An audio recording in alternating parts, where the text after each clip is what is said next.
Alvin, ang sundalo. Credit to the author. 4085-93. Ang mga pangalan po na nandito ay galing sa mga name generator. Kung meron man pagkakatulad sa mga pangalan ng tao o lugar at pangyayari, ito ay tunay na hindi sinasadya. Sandali na natigilan si Alvin. Maya-maya, tumingin siya kay Fang Shu at sumagot sa pamamagitan ng voice transmission, mukhang kilalang kilala ako ni Elder Shu. Sa kabila ng kanyang kalmadong tingin at boses, sumibol ang kadiliman sa puso ni Alvin. Narinig na niya ang tungkol sa mga gawa at reputasyon ng Lone Primordial Spirit Congregation kaya medyo masama ang impresyon niya sa kanila. Matapos marinig ang mga manipis na banta ni Fang Shu, alam niyang nararapat ang kanilang reputasyon. Bahagyang ngumiti si Fang Shu at sinabing, 1 o 2 bagay lang ang alam ko. Alvin, dapat mong maingat na isaalang-alang ang pagsali sa aming Lone Primordial Spirit Congregation. Natural lang, hindi kita mapipilit na sumali sa aming kongregasyon. Iba-iba ang layunin ng bawat isa. Pagkatapos ng ilang sandali, umiling siya bago nagpatuloy sa pagsasalita, gayunpaman, nakakalungkot talaga kung ang isang prodigy na tulad mo, na nakamit ang napakaraming bagay bago pa man umabot sa edad na 1,000, ay hindi sasali sa amin. Isa itong malaking kawalan. Ngumisi si Alvin, loob-loob niya nang bigyang diin ni Fang Shu ang mga salitang bago umabot sa edad na 1,000. Malinaw na nagsagawa ng masusing imbestigasyon ang Lone Primordial Spirit Congregation sa kanya. Gayunpaman, hindi siya natakot at hindi man lang pinansin si Fang Shu. Sa halip, mas nag-aalala na siya ngayon kung aling puwersa ang sasalihan. Lahat sila ay masigasig at ang kanilang mga alok ay napakabukas palad din. Mas bukas palad pa ang mga alok mula sa mga ordinaryong puwersang may pinakamataas na ranggo. Isa sa mga bentahe na ipinagmamalaki ng mga ordinaryong puwersang may pinakamataas na ranggo ay ang hindi gaanong kompetisyon sa kapaligiran. Alvin, ang iyong likas na talento at kakayahan sa pag-unawa ay tunay na mataas, ngunit ang mga puwersang may pinakamataas na ranggo ay hindi walang talentong tulad mo. Sa katunayan, mayroon pa silang mga disipulo na mas may talento kaysa sa iyo. Kung sasali ka sa aking sekta, ikaw ang magiging nangungunang batang disipulo. Tiyak na bibigyan ka namin ng aming pinakamahusay na mga mapagkukunan. Alvin, sa katunayan, mas makabubuti para sa iyo na sumali sa aming puwersa kaysa sa isang matimbang na puwersang may pinakamataas na ranggo. Alvin. Marami sa mga kinatawan mula sa ordinaryong puwersang may pinakamataas na ranggo ang muling nagsalita, umaasang makumbinsi si Alvin na sumali sa kanila. Bahagyang nabalisa sila nang makita ang malamig na reaksyon ni Alvin. Sa oras na ito, isang matandang lalaki mula sa Spirit Convergence Paradise, isa sa mga matimbang na puwersang may pinakamataas na ranggo, ang mabait na nagsabi, Alvin, mayroon akong apo sa tuhod na medyo maganda. Sa tingin ko, kayong dalawa ay mukhang magkapareha na sa langit. Bakit hindi ka sumali sa Spirit Convergence Paradise? Ipapakilala kita sa kanya pagdating ng panahon. Pagtapos, nagpatuloy siya sa pagsasabi sa pamamagitan ng voice transmission, ang aking apo sa tuhod ay birhen pa rin. Natigilan si Alvin sa voice transmission. Nang makabawi siya, ngumiti lamang siya ng mapait. Patuloy na hinikayat ng ibang mga kinatawan si Alvin na sumama sa kanila gamit ang mga matatalinong salita at lahat ng paraan na naiisip nila. Tunay ngang nasa dilema si Alvin kung aling puwersa ang sasali. Natural lamang na hindi niya isinaalang-alang ang mga ordinaryong puwersang may pinakamataas na ranggo. Sa 9 na puwersang may pinakamataas na ranggo na nagpadala ng kanilang mga kinatawan dito, tinanggal na niya ang Lone Primordial Spirit Congregation sa listahan. Kung tungkol naman sa 8 natitirang puwersang may pinakamataas na ranggo, halos neutral siya sa mga ito.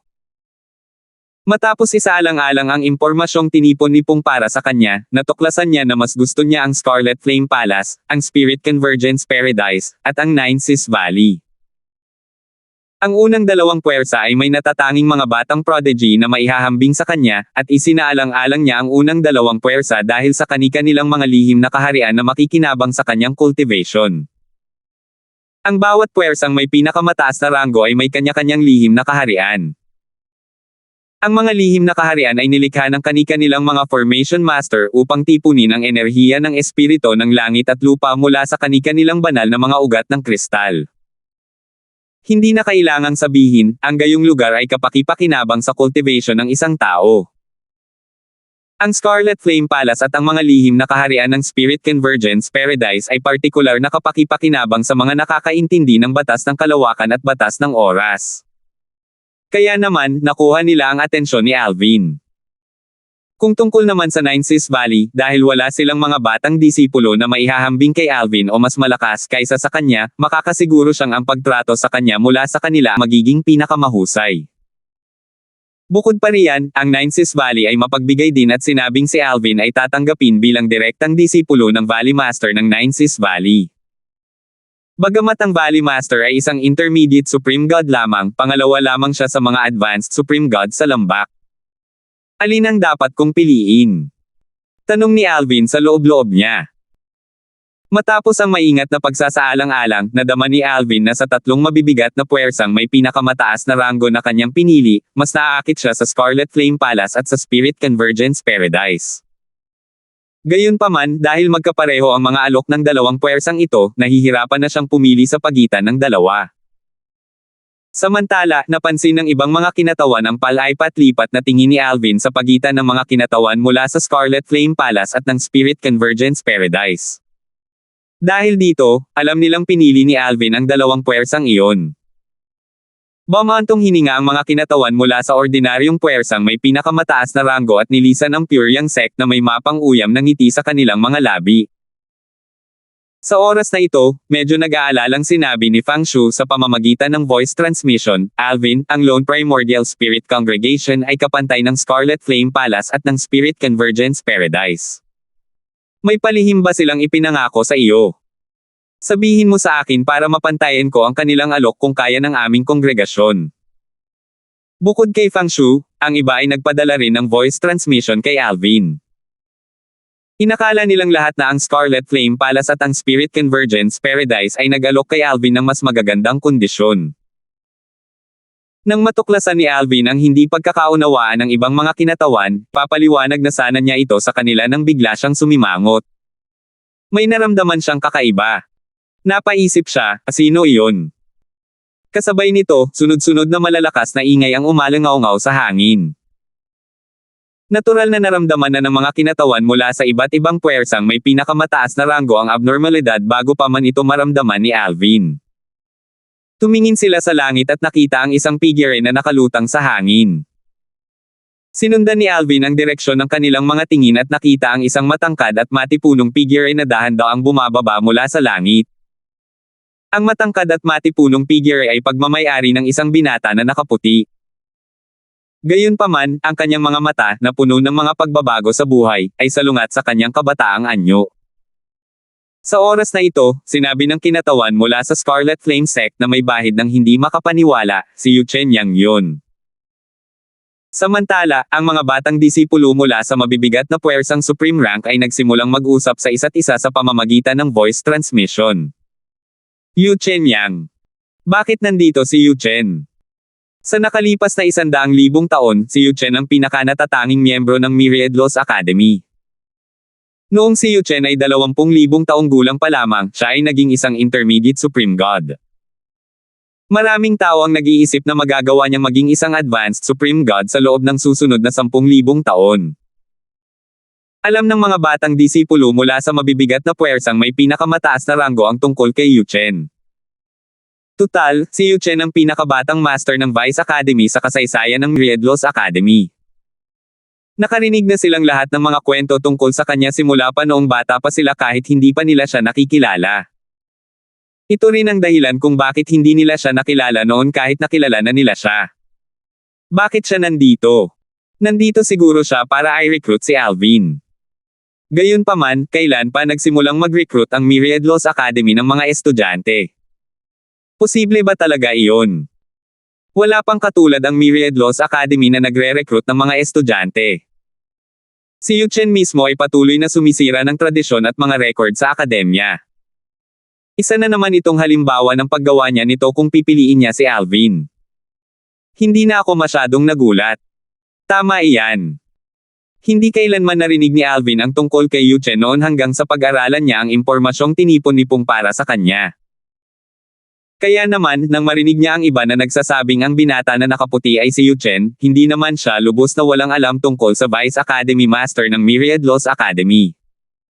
4,086. Si Yu Chen, ang Vice Academy Master ng Myriad Laws Academy, ay dating isang mahuhusay na estudyante na nakabasag ng ilang record noon. Bago umabot sa edad na 3,000, siya ay naging isang Emperor of Gods. Siya ay naging isang Advanced Emperor of Gods bago umabot sa 10,000 taong gulang. Nang siya ay bahagyang mahigit 10,000 taong gulang, siya ay naging isang panimulang Supreme God, at nang siya ay bahagyang mahigit 2,000 taong gulang, siya ay naging isang Intermediate Supreme God. Bukod dito, naunawaan niya ang Mastery daw hanggang sa pinakamataas na antas sa loob ng 10,000 taon. Naiintindihan niya ba ang Mastery daw? Muling tumingin si Alvin kay Yu Chen nang marinig niya ang tahimik na mga usapan sa kanyang paligid. Ito ang kanyang unang engkwentro sa isang makapangyarihang tao na nakakaintindi ng Mastery daw. Kung naunawaan niya ang Mastery daw, natatakot akong napansin na niya ang abnormalidad kung napanood niya ang mga recording ko mula sa Floating Image Pearls noong pista ng 7 mansyon. Noong pista ng 7 mansyon, palihim na ginamit ni Alvin ang Mastery daw nang gamitin niya ang kanyang batas ng kalawakan. Ang Mastery daw ay medyo hindi kapansin-pansin kumpara sa sword daw kaya medyo mahirap kahit para sa mga emperador ng mga Diyos na maramdaman ito. Kahit ang mga ordinaryong kataas-taasang Diyos ay mahihirapan itong matukoy sa pamamagitan ng Floating Image Pearls maliban kung mauunawaan nila mismo ang Mastery daw. Sa oras na ito, ang mga batang disipulo mula sa iba't ibang mabibigat na puwersa ng Supreme Rank ay yumuko at bumati kay Yu Chen matapos makatanggap ng mga pahiwatig mula sa kani-kanilang mga nakatatanda. Pagbati, Vice Academy Master Yang. Kasunod nito, binati rin si Yu Chen ng mga matataas na opisyal mula sa Pure Yang Sect. Mukhang sakto lang ang pagdating ko, sabi ni Yu Chen nang may mabait na ngiti pagkababa niya. Matangkad at gwapo siya. Si Fang Shu, ang kinatawan mula sa Lone Primordial Spirit Congregation, ay maingat na tumingin kay Yu Chen habang nagtatanong, Vice Academy Master Yang, pumunta ka ba para i-recruit din si Alvin? Tumingin ang ibang mga kinatawan kay Yu Chen, naghihintay sa kanyang sagot. Tutal, hindi pa nangyari noon para sa Myriads Academy Law ang mag-recruit ng mga estudyante. Kailangang mag-enroll ang mga estudyante sa akademya ng mag-isa kung gusto nilang sumali sa akademya. Ang Myriads Law Academy ay nagbigay ng mataas na antas ng kalayaan sa mga estudyante nito. Malaya ang mga estudyante na pumunta at umalis ayon sa gusto nila. Ang responsibilidad lamang ng akademya ay ang magbahagi ng kaalaman at magtalaga ng mga gawain sa mga estudyante nito. Pinipigilan din nila ang pagbuo ng mga buhol sa puso ng kanilang mga estudyante, na kilala bilang puso ng Diablo. Marami sa mga bumuo ng puso ng Diablo ay maaapektuhan ang kanilang cultivation. Kaya, kahit na sapat ang kanilang lakas upang makaligtas sa kanilang mga kapigatian sa langit, maaari silang mamatay dahil sa kanilang mga puso ng Diablo. Dahil dito, maraming estudyanteng nakinabang sa kanilang oras sa akademya ang nanatiling nagpapasalamat at palaging nagsisikap na suklian ang kabaitan ng akademya. Tutal, ang kawalan ng utang na loob ay maaari ring maging sanhi ng pagbuo ng puso ng Diablo. Gayunpaman, ang mga walang utang na loob ngunit hindi nakikita ang kanilang mga pagkakamali ay natural na hindi bumubuo ng puso ng Diablo. Ito ay dahil masasabing ang puso ng Diablo ay nabubuo kapag sadyang nilabag ng isang tao ang kanyang konsensya. Sa pagkakataong ito, sumulyap si Yu Chen kay Fang Shu at sinabing may bahagyang ngiti, Elder Shu, hindi ba halata naman? Bakit pa ako pupunta kung hindi para imbitahan si Alvin na sumali sa Myriad Laws Academy? Hindi maiwasan ni Fang Shu at ng iba pang mga kinatawan ang mabigla kahit na pinaghihinalaan na nila ito. Sabi ng kinatawan mula sa Scarlet Flame Palace, Vice Academy Master Yang, hindi pa personal na nangongolekta ng mga estudyante ang Myriad Laws Academy, di ba? Nagbibigay din ang akademya ng kalayaan sa mga estudyanteng pumunta at umalis. Bahagyang nag-aalangan ang kinatawan mula sa Scarlet Flame Palace ng magsalita. Tutal, si Yu Chen, ang Vice Academy Master ng Myriad Laws Palace, ay isang Intermediate Supreme God. Nang matuklasan ni Alvin na si Yu Chen ay isang Intermediate Supreme God, napagtanto niya na si Yu Chen ang unang Intermediate Supreme God na nakilala niya pagkatapos ni Joshua, ang ikatlong tiyuhin ni Kelly. Nakilala niya si Joshua noong nasa mundo pa ito. Nalaman lamang niya na sina Kelly at Joshua ay mula sa angkan ng Reed, isang pangunahing ranggo ng Supreme Force, sa Divine Offering Land pagkatapos niya makarating sa Profound Energy Land. Bilang ikatlong master ng angkan ng Reed, inisip niya na si Exegia ay malamang na isang intermediate Supreme God. Hindi nagbago ang pilosopiya ng Myriad Laws Academy, nakangiting sagot ni Yu Chen, kusa akong dumating at hindi para sa akademya. Naguluhan at nabigla ang mga kinatawan mula sa iba pang mabibigat na puwersang may pinakamataas na ranggo. Hindi sila nakaramdam ng kahit kaunting ginhawa. Walang pinagkaiba kung nandito si Yu Chen para sa akademya o hindi. Ang pangunahing punto ay nandito si Yu Chen para i-recruit si Alvin. Bukod dito, alam ng lahat na tinatrato ng Academy Master ng Myriad Laws Academy si Yu Chen bilang kanyang kahalili. Lumawak ang ngiti ni Yu Chen nang humarap siya kay Alvin at sinabing, "Alvin. Ako si Yu Chen, ang Vice Academy Master ng Myriad Laws Academy. Nandito ako ngayon hindi para sa akademya, kundi para sa aking sarili. Sa personal, sa tingin ko ay angkop kang sumali sa akademya. Ang akademya ay nagbibigay ng mataas na antas ng kalayaan sa mga estudyante nito. Hindi mahalaga ang iyong pagkakakilanlan at reputasyon sa akademya. Hanggat ikaw ay may kakayahan at namumukod-tangi, makukuha mo ang lahat ng gusto mo." Sa katunayan, ang ilan sa mga batang disipulo mula sa iba't ibang heavyweight supreme rank forces dito ay mga estudyante ng aming akademya. Sa kabila ng pagiging galing sa heavyweight supreme rank force, tinatrato sila ng katulad ng ibang mga estudyante. Hindi sila tumatanggap ng anumang espesyal na pribilehiyo at pagtrato dahil lamang sa kanilang pinagmulan. Nakakainis para sa akin na ibunyag ang ilang mga bagay, ngunit dapat mong tanungin ang iyong sarili kung bakit ang mga heavyweight supreme rank forces na ito ay nagpapadala ng kanilang mga batang disipulo sa aming akademya. Bukod dito, ang mga batang disipulo na ipinadala nila sa aming akademya ay kasing talentado mo o mas may talento pa kaysa sa iyo. Bukod kay Dylon, nagulat din sina Alvin at ang iba pa mula sa Pure Yang Sect.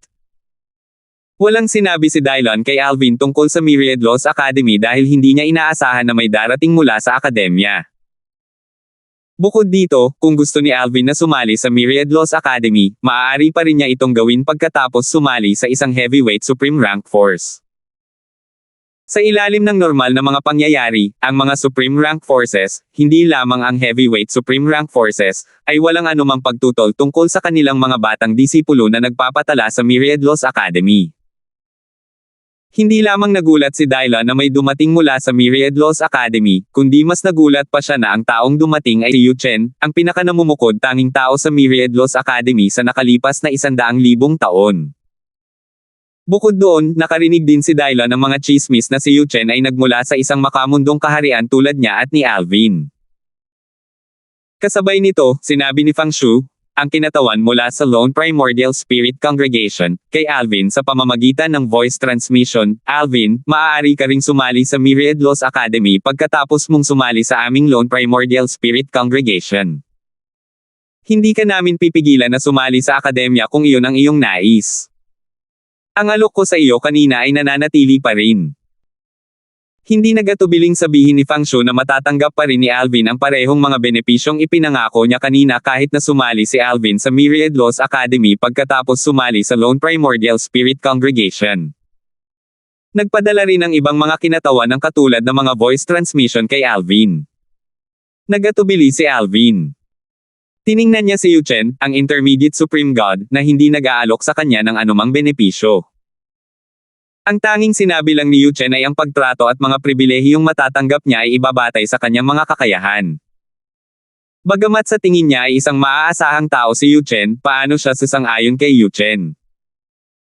Walang god ang mas makabubuti para sa kanya na sumali muna sa isa pang heavyweight supreme rank force, at kung gugustuhin niya, maaari siyang mag-enroll sa Myriad Laws Academy. Tila nabasa ni Yu Chen ang iniisip ni Alvin habang umiiling siya at sinabing, "Sa totoo lang, hindi ko maiaalok sa iyo ang mga bagay na iniaalok nila sa iyo.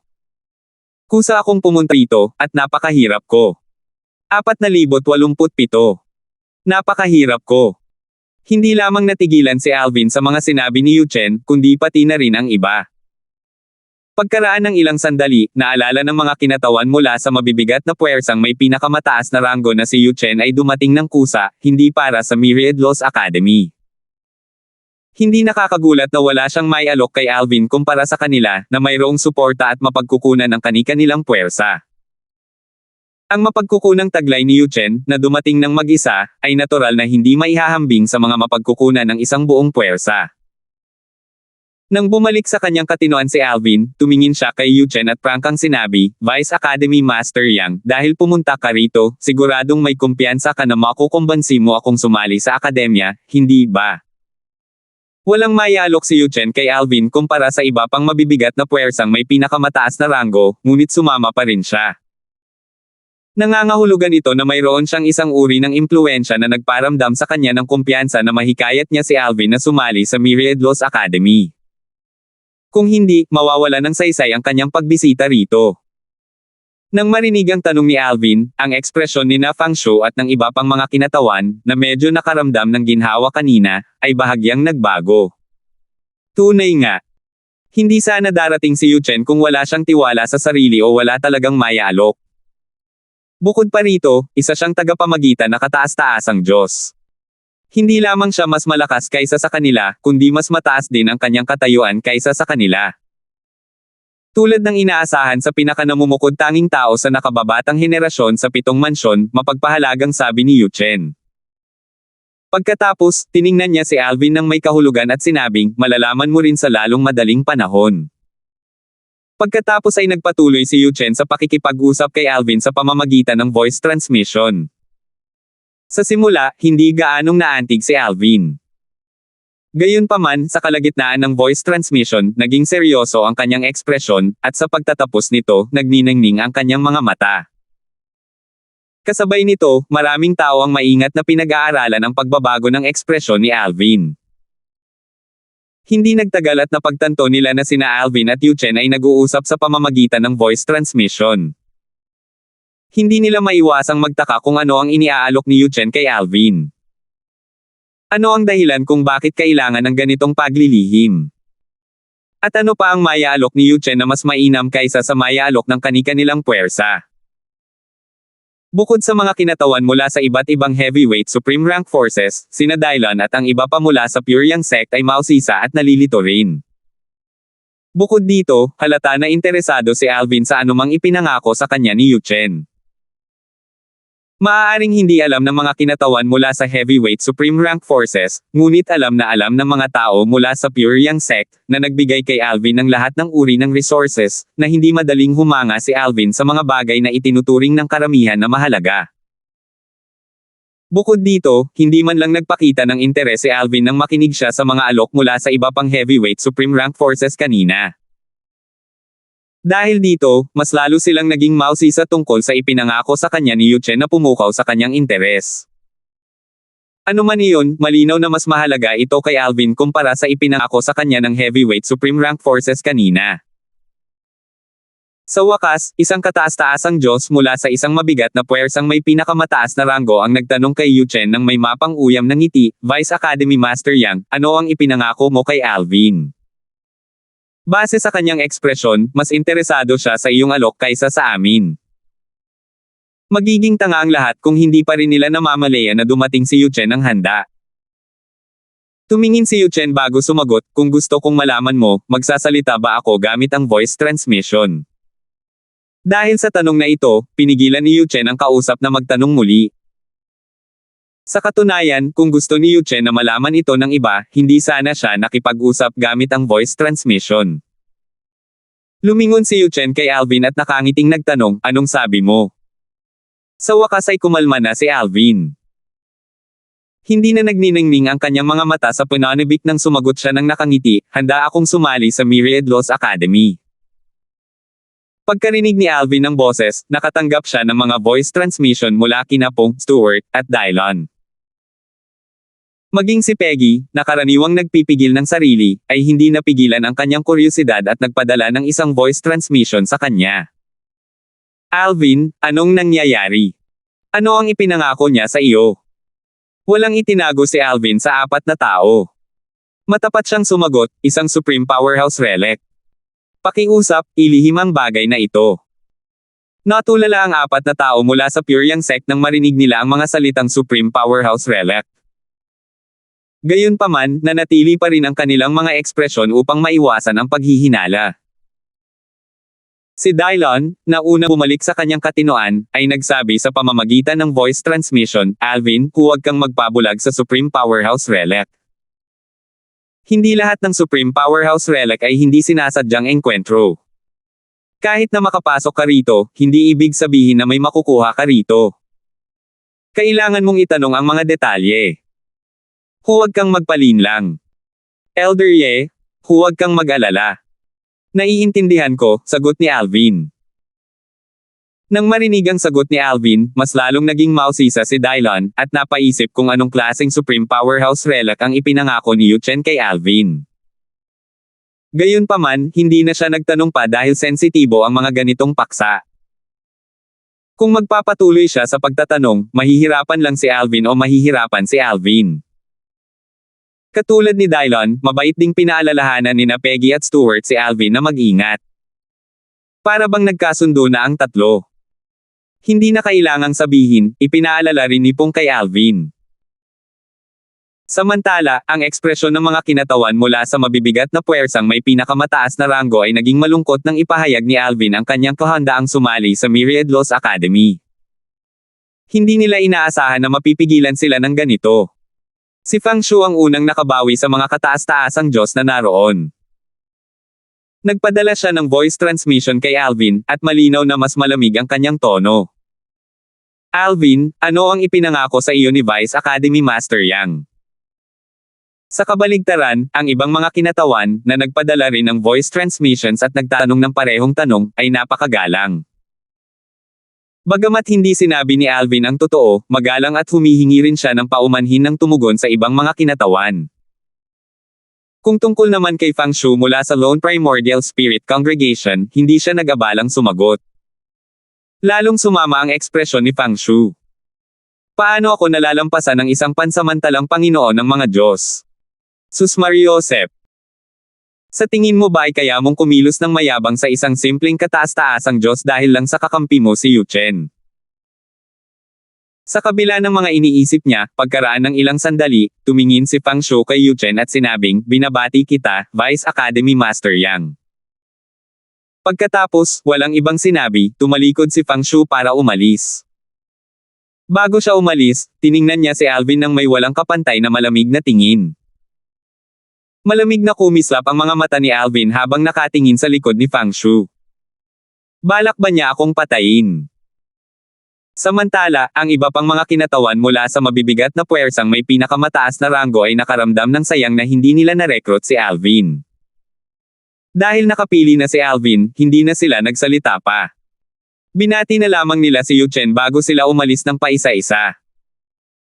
Sa isang kisap mata lamang, tanging sina Yuchen, Alvin, at ang iba pa mula sa Pure Yang sect ang natira. Sinabi ni Alvin, "Vice Academy Master Yang." Sumingit si Yuchen, "Alvin, hindi mo na kailangang tawagin akong Vice Academy Master. Mula ngayon, maaari mo na akong tawagin na Senior Brother." Ngumiti si Yuchen. Nakatatanda. Natulala at naguluhan sina Alvin at ang mga tao mula sa Pure Yang sect. Tutal, si Yuchen ay hindi lamang ang Vice Academy Master ng Myriad Laws Academy, kundi isa rin siyang Intermediate Supreme God. Bakit niya kikilalanin si Alvin, isang Intermediate Lord of Gods na wala pang 3,000 taong gulang, bilang kanyang nakababatang kapatid? Tinatanggap ba niya ang isang disipulo para sa kanyang master? Sa pagkakataong ito, nawala ang ngiti ni Yuchen. Napalitan ito ng seryosong ekspresyon habang diretso niyang sinasabi sa pamamagitan ng voice transmission, "Alvin, naparito ako sa pagkakataong ito hindi lamang para imbitahan kang sumali sa aming akademya, kundi para imbitahan ka ring sumali sa aming paksayo ng Inner Palace sa Myriad Laws Academy." Ang layunin ng paksayo ng Inner Palace simula ng itatag ito ay protektahan ang Myriad Laws Academy. Bukod sa ilang matataas na opisyal sa akademya, kakaunti lamang ang nakakaalam tungkol sa paksayo ng Inner Palace. Kasama ka, 5 lang ang nasa paksayo ng Inner Palace.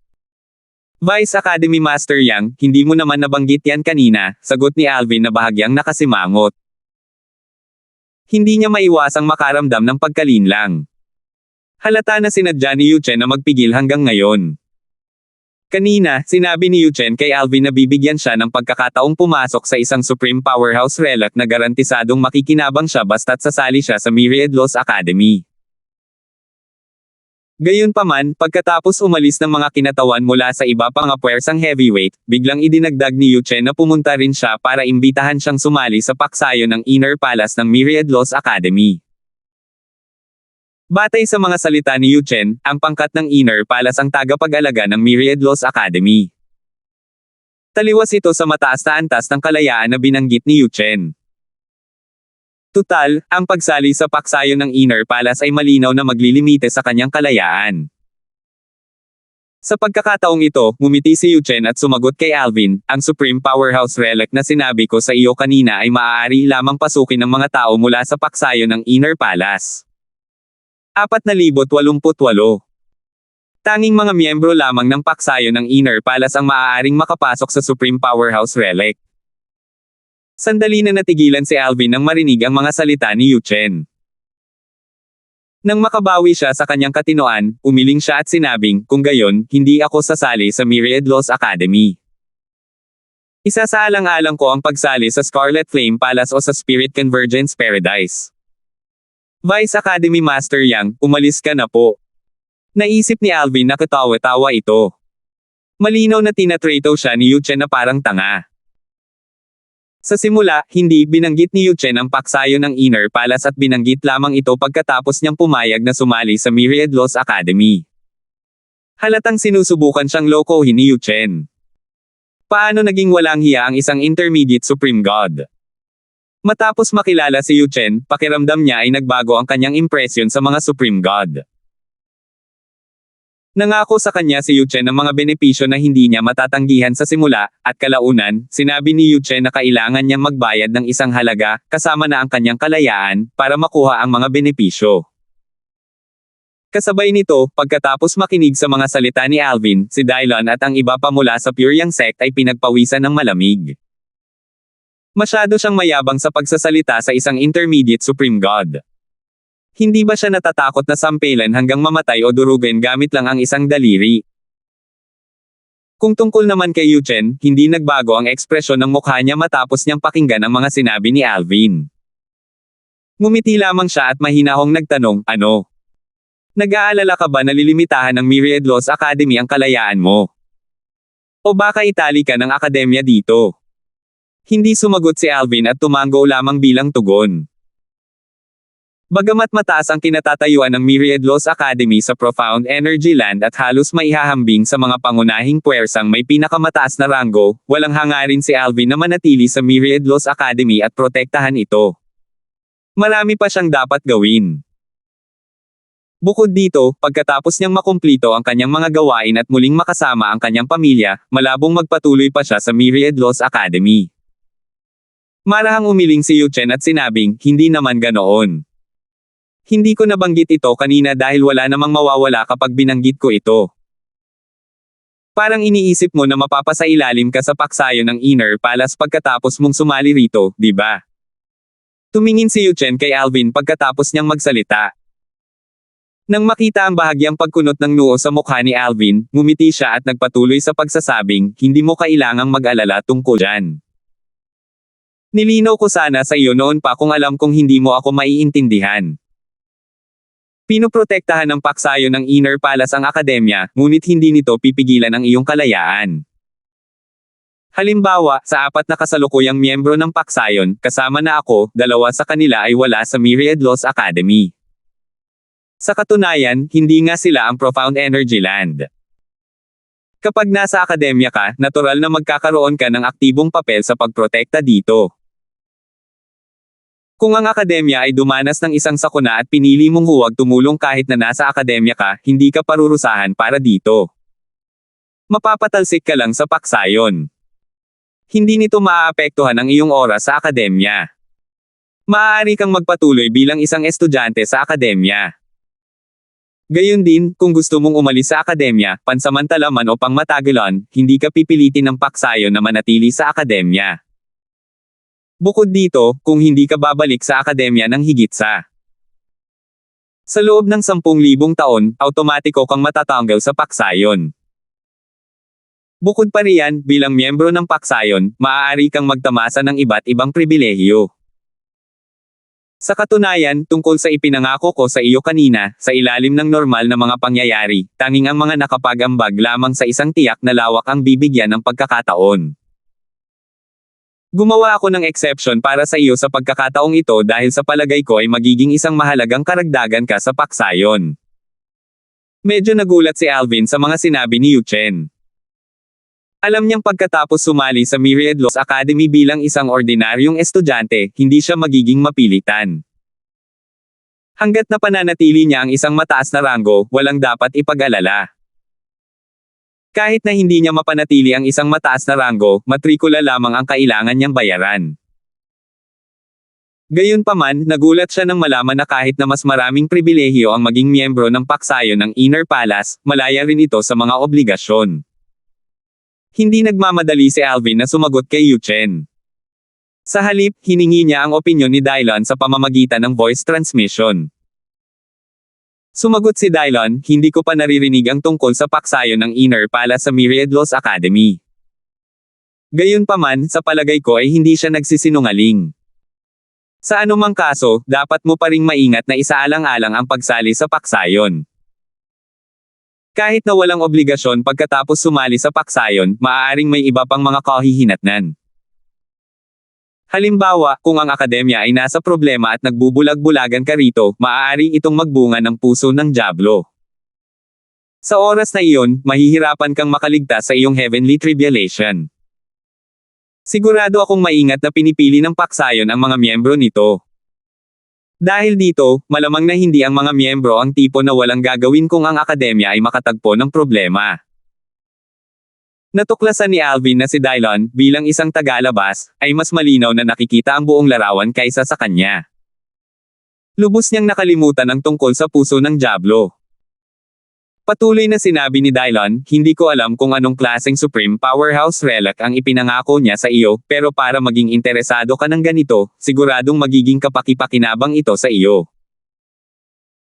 Gayunpaman, kahit walang obligasyon na nagbubuklod sa iyo sa akademya at sa paksayon, kapag nakapasok ka na sa Supreme Powerhouse Relic, personal mong mararamdaman na obligado kang tulungan ang paksayon at ang akademya. Maliban na lang kung wala kang pakialam, imposibleng maiwasan ang pakiramdam na obligado. Marahil, hindi mo pa ni-encounter ang Diablo's Heart kaya maaaring hindi mo maintindihan ang tindi ng bagay na ito. Gayunpaman, ang Diablo's Heart ay karaniwang nakamamatay. Pagkatapos ng maikling paghinto, muling sinabi ni Dylan, nasabi ko na sa iyo ang lahat ng alam ko. Ikaw ang magdedesisyon para sa iyong sarili. Kahit na magdesisyon kang huwag sumali sa Myriad Laws Academy, maaari ka pa ring sumali sa alinman sa siyam na heavyweight supreme rank forces kahit na tinanggihan mo na sila noon. Hindi mo kailangang mag-alala tungkol kay Vice Academy Master Yang. Sa pagkakaalam ko, maganda ang reputasyon at karakter niya. Nalubog sa malalim na pag-iisip si Alvin matapos makinig sa mga salita ni Dylan. Talagang interesado siya sa Supreme Powerhouse Relic na binanggit ni Yuchen dahil napakapakinabangan niya nito. Gayunpaman, anuman ang mangyari, kapag sumali na siya sa paksayon ng Inner Palace, magkakaroon siya ng mga obligasyon kahit na ipataw ito mismo sa kanya. Iba ito sa pagsali lamang sa Myriad Laws Academy. Sa kabila ng mga salita ni Yuchen, tiyak na kailangan niyang magbayad ng halaga kung gusto niyang makapasok sa Supreme Powerhouse Relic. Bukod dito, sigurado siyang nasa loob din ito ng kalkulasyon ni Yuchen.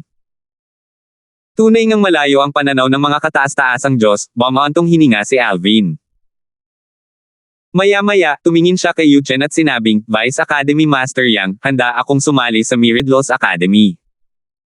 Lumawak ang ngiti ni Yuchen nang marinig ang mga salita ni Alvin.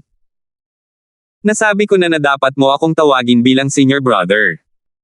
Kailan mo balak umalis sa Pure Yang Sect para sa Myriad Laws Academy? Kung plano mong umalis agad, hihintayin kita sa estate ng Pure Yang Sect, at maaari tayong sabay na tumungo sa akademya. Kung hindi, aalis muna ako at babalik para sunduin ka mamaya. Maliwanag ang ngiti ni Yuchen, at ang kanyang mga titig ay naging mas banayad na rin ngayon. Sumagot si Alvin, kakailanganin ko lang ng ilang araw. Sige. Kung gayon, hihintayin kita sa purong Yangsek, sabi ni Yuchen sabay tango. Pagkatapos, tumingin siya kay Peggy, ang nagtatag ng pangkat ng Tyrannic Saber, at nagtanong, Elder Lantern, hindi mo ba ako paghihintayin dito? O hindi ba ako malugod na tinatanggap? Kinausap ni Yuchen si Peggy dahil sa lahat ng naroon, nakilala na niya si Peggy ng isang beses at bahagya niyang naalala si Peggy. Nanginig si Peggy sa loob ng marinig ang mga salita ni Yuchen. Pagkatapos, sinabi niya ng may mapait na ngiti, Vice Academy Master Yang, nagbibiro ka siguro. Isang karangalan na manatili ka sa aming sekta ng ilang araw. Paano ka namin hindi matatanggap?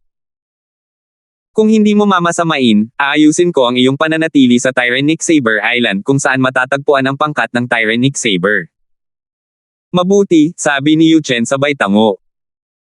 Maraming matataas na opisyal ang naiinggit na tumingin kay Peggy habang inilalayo niya si Yuchen. Nang mawala na ang dalawa sa paningin nila ay saka lamang nila ibinalik ang kanilang atensyon kay Alvin. Sa oras na ito, sinabi ni Pong sa pamamagitan ng voice transmission, uminom tayo hanggang sa ating kabusugan sa susunod na 2 araw. Ito ang paraan ko ng pagpapaalam sa iyo. Bagamat hindi masyadong nagsalita si Pong kanina, nakikipag-usap siya sa kanyang ama na si Stuart, at kay Dylon sa pamamagitan ng voice transmission.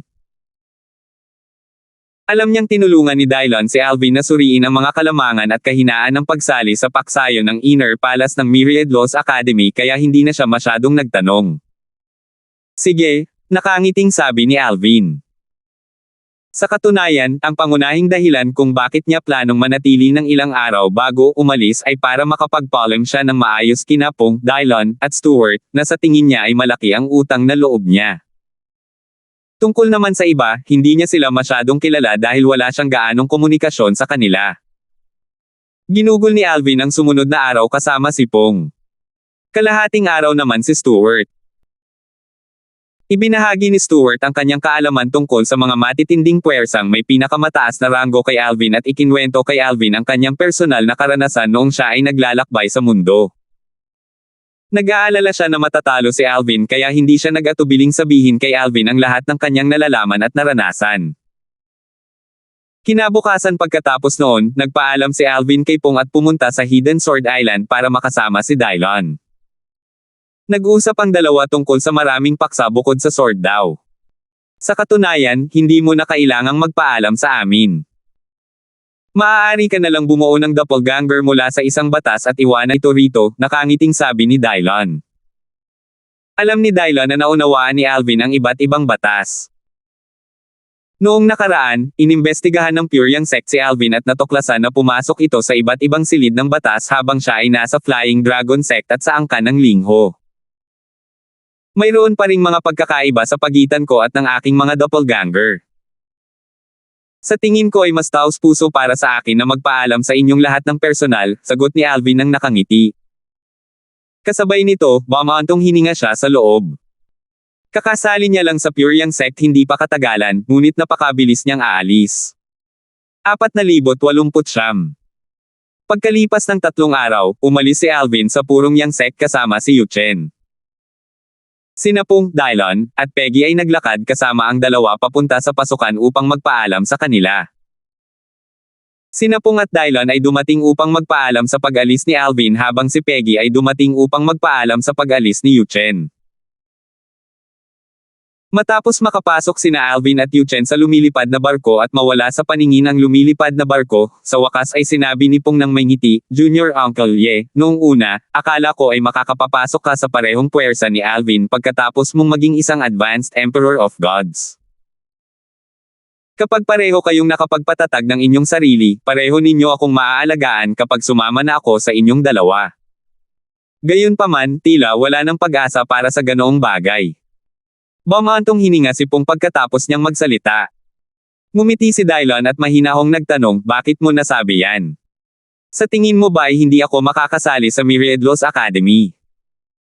Natigilan si Pong sa mga salitang ito. Pagkatapos, umiling siya at sinabing, Junior Uncle Ye, nagbibiro lang ako. Sa katunayan, sa palagay ko ay hindi ka dapat sumali sa Myriad Laws Academy. Sumali si Alvin sa akademya dahil ang iniaalok sa kanya ng akademya ay mas mahalaga kumpara sa iniaalok sa kanya ng ibang heavyweight supreme rank forces.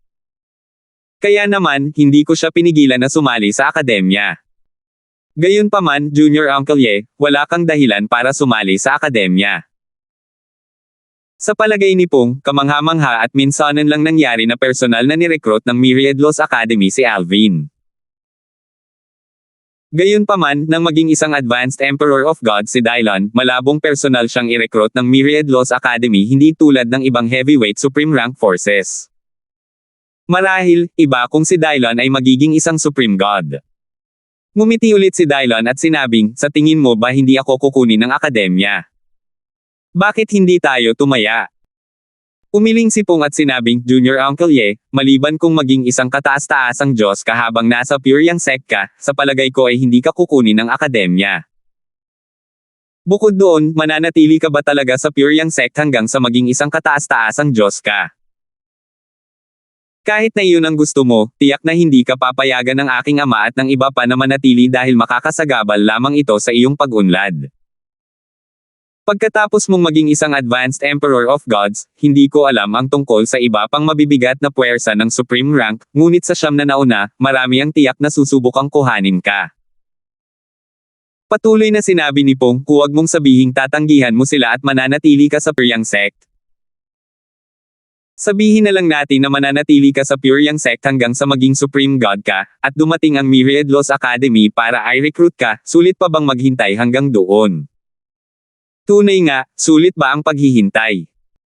Kapag naging isang Advanced Emperor of God si Dylon, makakasali siya sa isang heavyweight supreme rank force.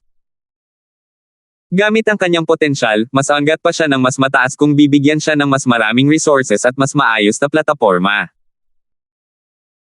Kung maghihintay siya hanggang sa maging isang rudimentary Supreme God sa Pure Yang sect para sa Myriad Laws Academy na mag-recruit sa kanya, masasayang sana ang maraming oras niya sa pagitan. Sa panahong iyon, kung nasa isang heavyweight Supreme Rank Force siya, malamang na magiging intermediate Supreme God na siya o kahit papaano ay malapit ng maging isa. Matapos makinig sa taos-pusong mga saloobin ni Pong, muling ngumiti si Dylon at nagtanong, kaya sa huli, sa tingin mo pa rin ay hindi ako kukunin ng Myriad Laws Academy kapag naging Advanced Emperor of Gods na ako. Hindi nagsalita si Pong at tumango lamang bilang tugon. Tulad ng sinabi ko kanina, bakit hindi tayo tumaya? Nakangiting tanong ni Dylon bago niya sinabi, postahan ko na pagkatapos kong maging isang Advanced Emperor of Gods, tiyak na magpapadala ang Myriad Laws Academy ng isang tao rito para i-recruit ako. Imposible, sabi ni Pong habang umiiling, hindi lang walang naunang halimbawa hanggang kay Alvin, kundi maraming tao rin na kasing talentado mo noon, pero hindi pa rin sila nire-recruit ng akademya. Marahil, kung ikaw ay magiging isang kataas-taasang Diyos ay saka kanila susubukang i-recruit. Kahit na ganoon, hindi pa rin sila magre-recruit ng mga ordinaryong kataas-taasang Diyos o yung mga matatanda na. Dati, si Pong ay naglaan ng maraming pagsisikap upang mangalap ng impormasyon tungkol sa mga heavyweight supreme rank forces sa Profound Energy Land para kay Alvin. Dahil dito, marami siyang kilala sa kanila, kabilang na ang Myriad Laws Academy. Medyo nakaramdam ng kawalan ng magawa si Dylon nang sabihin niya, sagutin mo lang ako. Nangangahas ka bang tumaya sa akin? Kailangan ba? Matatalo ka lang sa postahan, sabi ni Pong nang bahagyang nakasimangot. Naisip niya kung may gusto ba si Dylon na ibigay sa kanya sa hindi direktang paraan kaya naisip ni Dylon ang postahan na ito.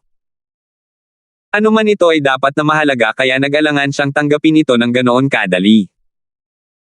Natural na walang kaalam-alam si Alvin tungkol sa pag-uusap ni Pong at Dylon pagkatapos niyang umalis.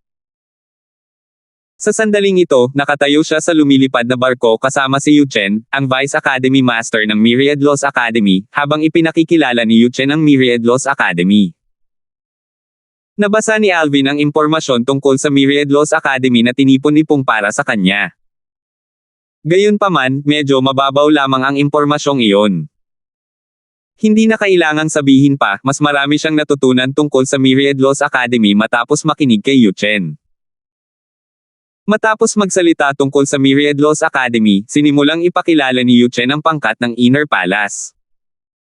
Sabi niya, tulad ng sinabi ko sa iyo noon, 5 lang ang miyembro ng pangkat ng Inner Palace kasama ka. Kasama ka at ako, 3 lang ang miyembro ng pangkat na naroon sa Myriad Laws Academy. Mayroon kaming isang nakatatandang kapatid na lalaki at isang nakatatandang kapatid na babae sa pangkat na wala sa Profound Energy Land, at hindi pa alam kung babalik sila o hindi. Habang patuloy na nagsasalita si Yuchen, nalaman din ni Alvin ang pinagmulan ng pangkat ng Inner Palace. Ito ay itinatag ng pinakabatang disipulo ng nagtatag ng Myriad Laws Academy. Sa Myriad Laws Academy, ang pangunahing paksayon ay ang paksayon ng legacy. Gaya ng nakasaad sa tradisyon, ang mga Academy Masters ay pawang miyembro ng paksayon ng legacy. Kaya naman, kung si Yuchen ay magiging Academy Master sa hinaharap, kailangan niyang umalis sa paksayon ng Inner Palace at sumali sa paksayon ng legacy. Ang paksayon ng Inner Palace ay isang lihim na paksayon at hanggang sa isang antas ay independent sa akademya. Ang Myriad Laws Academy ay walang masyadong kontrol, kung mayroon man, sa paksayon ng Inner Palace. Dahil dito, ang paksayon ng Inner Palace ay hindi nakatanggap ng karagdagang mapagkukunan mula sa Myriad Laws Academy. Tungkol naman sa Supreme Powerhouse Relic na ipinangako ni Yuchen kay Alvin, ito ay natuklasan ng nagtatag ng paksayon ng Inner Palace. Ang relic ay pinaghihinalaang lugar kung saan namatay ang isang Supreme Powerhouse. Nalaman niya noon kay Yuchen na ang Supreme Powerhouse ay lubos na nakapag-master ng batas ng panahon at ang Supreme Powerhouse ay nakapag-master din ng Mastery Dao, isa sa 4 na Dao ng langit at lupa. Sinabi rin ni Yuchen kay Alvin na matagumpay niya lamang naunawaan ang Mastery Dao pagkatapos niyang makapasok sa mga guho, na siyang Supreme Powerhouse Relic. Naunawaan din niya ang batas ng oras doon, ngunit ang batas niya ng oras ay hindi ang pinakamalakas niyang batas. Sa kasaysayan ng paksayon ng Inner Palace at ng Myriad Laws Academy, may mga pagkakataong nabubunyag ang pagkakaroon ng Supreme Powerhouse Relic ng paksayon. Kaya naman, natural lamang na pag-asaman ito ng mga nakaalam nito. Gayunpaman, ang mga kumilos ayon sa kanilang kasakiman ay tuluyang napahamak ng walang pagbubukod. Pagkatapos sumali sa Myriad Laws Academy, hindi ka obligado na kumilos kung sakaling makaharap ng panganib ang akademya. Gayunpaman, kapag lumakas ka na, kung may magbanta sa paksayon, umaasa pa rin ako na makakatulong ka sa abot ng iyong makakaya. Natural lang, hindi ka pipilitin ng paksayon na gawin ang higit pa sa iyong kakayahan, seryosong sabi ni Yuchen. Nag-isip sandali si Alvin bago tumango. Sige. Hindi problema yan. Dahil nagpasya si Alvin na sumali sa Myriad Laws Academy at sa paksayon ng Inner Palace, naramdaman niya na obligasyon niya ito. Kung kaya niya, tiyak na gagantihan niya ang pabor na ito. Maya-maya, nagtanong si Alvin, Senior Brother Yang, sa 5 miyembro ng paksayon, ano ang ranggo mo? Pangatlo ako sa ranggo, sagot ni Yuchen, ang 2 wala sa akademya at sa lupain ng malalim na enerhiya ay ang ating pinakamatandang Senior Brother at pinakamatandang Senior Brother. Kaya, maaari mo rin akong tawaging ikatlong Senior Brother. Sa akademya ngayon, ang natitirang miyembro ay ang aking nakababatang kapatid na babae, at ang iyong nakatatandang kapatid na babae. Maaari mo siyang tawaging, pang-4 na senior sister. Nagpatuloy si Yuchen sa pagsasabing, ang aming pangkat ng Inner Palace ay nakatago sa Myriad Laws Academy. Hindi gaanong kilala ng maraming tao ang tungkol dito kaya hindi malakas ang aming presensya sa akademya. Iilang matataas na opisyal at disipulo lamang ang nakakaalam tungkol sa amin. Marami ang nakakakilala lamang sa akin bilang Vice Academy Master ng Myriad Laws Academy, ngunit hindi nila alam na miyembro rin ako ng pangkat ng Inner Palace. Pumunta ako rito para hikayatin kang sumali sa pangkat ng Inner Palace. Sa katunayan, ang pagsali sa akademya ay isang formalidad lamang. Pagkatapos, nang makita niya ang ekspresyon sa mukha ni Alvin, dagdag niya, huwag mo akong tingnan ng ganyan. Kahit na ako ang Vice Academy Master ng Myriad Laws Academy, napakahalaga ng pangkat ng Inner Palace. Sa isang paraan, mas mahalaga pa ito sa akin kaysa sa akademya dahil pinoprotektahan nito ang akademya. Hindi magiging angkop ang mga sinabi ni Yuchen kung sinabi niya ang mga ito sa ibang tao. Gayunpaman, dahil si Alvin ay nakababata na niya ngayon, isang miyembro ng paksayon ng Inner Palace, hindi niya napigilan ang sarili sa pagsasalita. Sa Myriad Laws Academy, may mga ordinaryong estudyante, guro, at kawani, iyong mga mula sa pangkat ng Legacy, at iyong mga mula sa pangkat ng Inner Palace. Bilang isang nakatagong pangkat, natural lang na wala kaming presensya sa akademya. Kaya naman, kung sakaling may mga kompetisyon sa akademya, irerepresenta mo lang ang iyong sarili bilang isang ordinaryong estudyante, hindi ang pangkat. Matapos makinig kay Yuchen, napagtanto ni Alvin na ang pangkat ng Inner Palace ay halos independent sa Myriad Laws Academy. Ang pangkat ng Inner Palace ay hindi nakatanggap ng mga mapagkukunan mula sa akademya, at ang mga pribilehiyong tinatamasa niya bilang miyembro ng pangkat ay wala ring kinalaman sa akademya. Kailangan niyang lumaban upang makakuha ng mga mapagkukunan mula sa akademya. Sabi ni Yuchen, kahit ako mismo ay kinailangan pang lumaban para sa mga mapagkukunan mula sa akademya.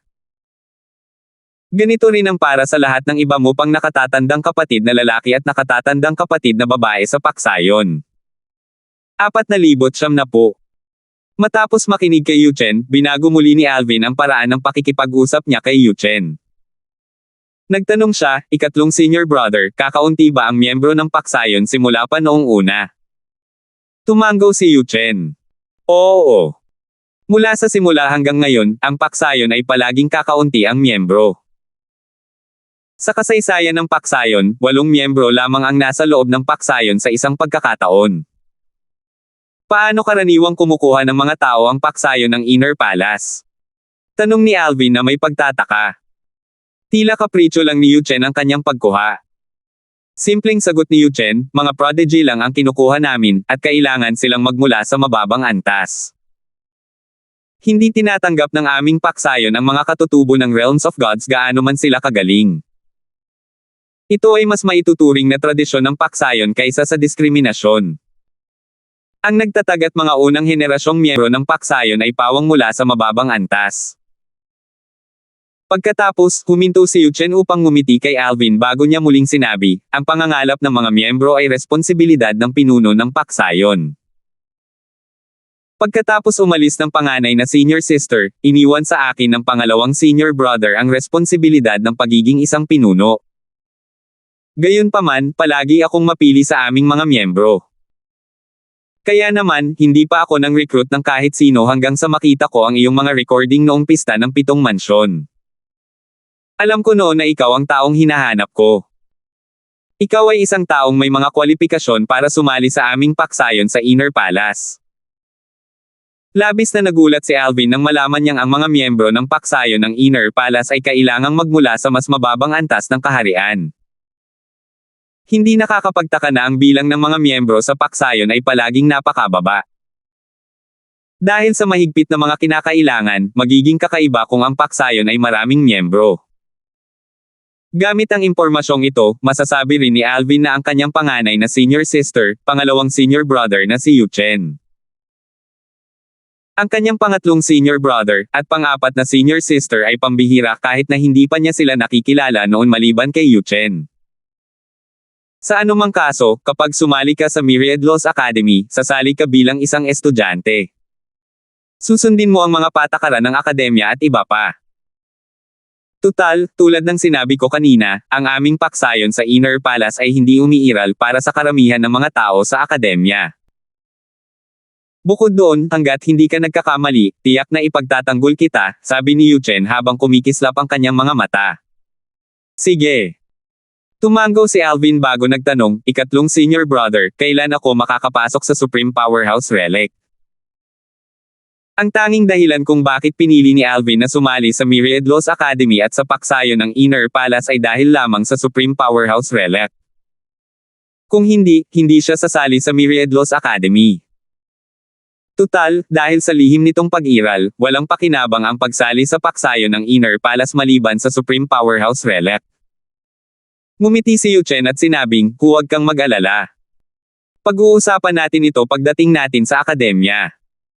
Sa pagkakataong ito, may pumasok na ideya sa isip ni Alvin kaya nagtanong siya, ikatlong senior brother, bakit kayo ng iba pang mga senior ay nagpasyang sumali sa paksayon ng Inner Palace? Kusang loob ba kayong sumali? Sa palagay ni Alvin, walang sinuman, lalo na ang mga mahiwagang nilalang, ang kusang sasali sa paksayon ng Inner Palace, na walang naidulot na anumang benepisyo. Kumaibot ang mga labi ni Yuchen nang marinig ang tanong ni Alvin. Kusang loob ba? Hindi, sa katunayan, tulad mo, naakit kami sa Supreme Powerhouse Relic. Sayang, bukod sa Supreme Powerhouse Relic, wala nang ibang makakaakit sa paksayon na ito para sumali. Nagtanong si Alvin, ibig sabihin ba nito ay natutunan din ng iba ko pang mga senior ang mastery daw? Umiling si Yuchen. Nakapag-aral na ang panganay na senior sister, pero ang pangalawang senior brother ay naunawaan pa lamang ito sa pinakasimpleng anyo. Kung tungkol naman sa iyong ikaapat na senior sister, malapit na niyang maunawaan ang pinakasimpleng anyo. Nang marinig ito, bahagyang nagulat na nagtanong si Alvin, kung gayon, hindi ba't ibig sabihin nito ay ikaw ang pinakamalakas, o isa sa pinakamalakas, sa pangkat, ikatlong senior brother? Kung hindi, paano ako mapipili bilang pinuno ng paksayon? Tanong ni Yuchen na may ngiti sa kanyang mukha. Hindi siya nagkunwaring mahinhin. Kumislap ang kanyang mga mata habang sinasabi, dahil ikaw, isang baguhan, ay naunawaan mo na ang mastery daw, marahil, magaganyak mo ang babaeng iyon na maunawaan ang panimulang anyo ng mastery daw sa lalong madaling panahon. Bagamat hindi sinabi ni Yuchen kung sino ang babang iyon, hindi mahirap para kay Alvin na hulaan na ang tinutukoy ni Yuchen ay ang kanyang ikaapat na senior sister. Pagkatapos ng ilang araw, sa wakas ay nakarating na sina Alvin at Yuchen sa Myriad Laws Academy. Ang Myriad Laws Academy ay mas malaki kaysa sa inaasahan ni Alvin. Pinangunahan ni Yuchen si Alvin habang sila ay lumilipad sa himpapawid. Walang pumihil sa kanila. Sa daan, nakasalubong nila ang ilang matatanda na nagpapatrolya sa akademya. Ang mga matatandang ito ay mga guru rin. Magalang nilang binati si Yuchen, at halata na humahanga sila kay Yuchen. Malinaw na si Yuchen ay may malaking prestihiyo sa Myriad Laws Academy. Ang ating pangkat ng Inner Palace ay may cultivation ground na matatagpuan sa isang malayang kaharian, at ang pasukan ay nasa hilagang bahagi ng islang ito, sabi ni Yuchen habang dinadala niya si Alvin sa isang liblib na lugar sa Myriad Laws Academy. Sa isang pagkumpas ng kanyang kamay, isang gintong token ang lumitaw sa hangin, na naglalabas ng isang kinang na nagliwanag sa apat na direksyon. Di nagtagal, isang isla ang lumitaw sa harap ni Alvin. Mukhang malungkot ang lumulutang na isla, at paminsan-minsan ay maririnig ang mga ungol ng mga halimaw. Nararamdaman din ni Alvin ang kapangyarihan ng mga halimaw mula sa kanilang mga ungol. Ang islang ito ay isa rin sa mga isla kung saan ginaganap ang mga pagsubok ng mga estudyante sa akademya. Maraming Divine Demon King sa isla. Ang mga Divine Demon King ay tumutukoy sa mga halimaw na may kapangyarihan ng isang hari ng mga Diyos. Sa itaas nila ay ang mga Divine Demon Emperor at Divine Supreme Demon, na may lakas na maihahambing sa mga Emperor ng mga Diyos at Supreme God ayon sa pagkakabanggit. Ang ating paksayon sa Inner Palace ay may espesyal na token na pangtaboy ng demonyo. Hanggat hawak mo ang token, hindi maglalakas loob na lumapit sa iyo ang mga halimaw. Kung lalapit sila sa iyo, ang token ay magpapagana ng isang killing formation na papatay sa mga halimaw na malapit sa iyo. Pagkatapos magsalita ni Yuchen, ikinumpas niya ang kanyang kamay.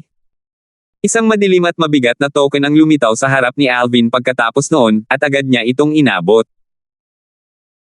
Tara na, sabi ni Yuchen habang inaakay si Alvin papunta sa lumulutang na isla sa harap nila gamit ang kanyang divine energy. Noong nasa isla sila, walang mga halimaw na nakaharang sa kanilang dinaraanan. Para bang walang anumang halimaw sa isla. Nakita ni Alvin ang ilang halimaw sa di kalayuan na nakatitig sa kanila nang may takot na nananatili sa kaibuturan ng kanilang mga pulang dugong mata. Ganoon ba sila kay Tekot sa token? Habang si Alvin ay nawawala pa rin sa kanyang isipan, nakarating na siya sa hilaga ng isla sa itaas ng isang mapanganib na mataas na tuktok. Gumawa si Yuchen ng ilang senadorias ng kamay gamit ang dalawang kamay bago niya ito itinulak palabas ng caswall. Umapaw ang kanyang banal na enerhiya, dahilan para umikot ang kawalan bago lumitaw sa harap nila ang pasukan ng isang kaharian. Apat na salita ang nakasabit sa itaas ng pasukan, ang pangkat ng Inner Palace. Tuloy kayo, sabi ni Yuchen bago siya pumasok sa kaharian. Hindi nagatubiling sumunod si Alvin kay Yuchen. Alam niyang hindi siya sasaktan ni Yuchen. Dahil sa lakas ni Yuchen, kung gusto siyang saktan ni Yuchen, hindi na kailangang maghirap pa si Yuchen para gawin iyon. Kaya naman siyang patayin ni Yuchen sa isang pitik lang ng daliri. Ito. Matapos makasanayan ni Alvin ang maliwanag na kapaligiran, natagpuan niya ang kanyang sarili sa isang tahimik na hardin. Sa di kalayuan, nakita niya ang usok na pumapailan lang mula sa mga simenea.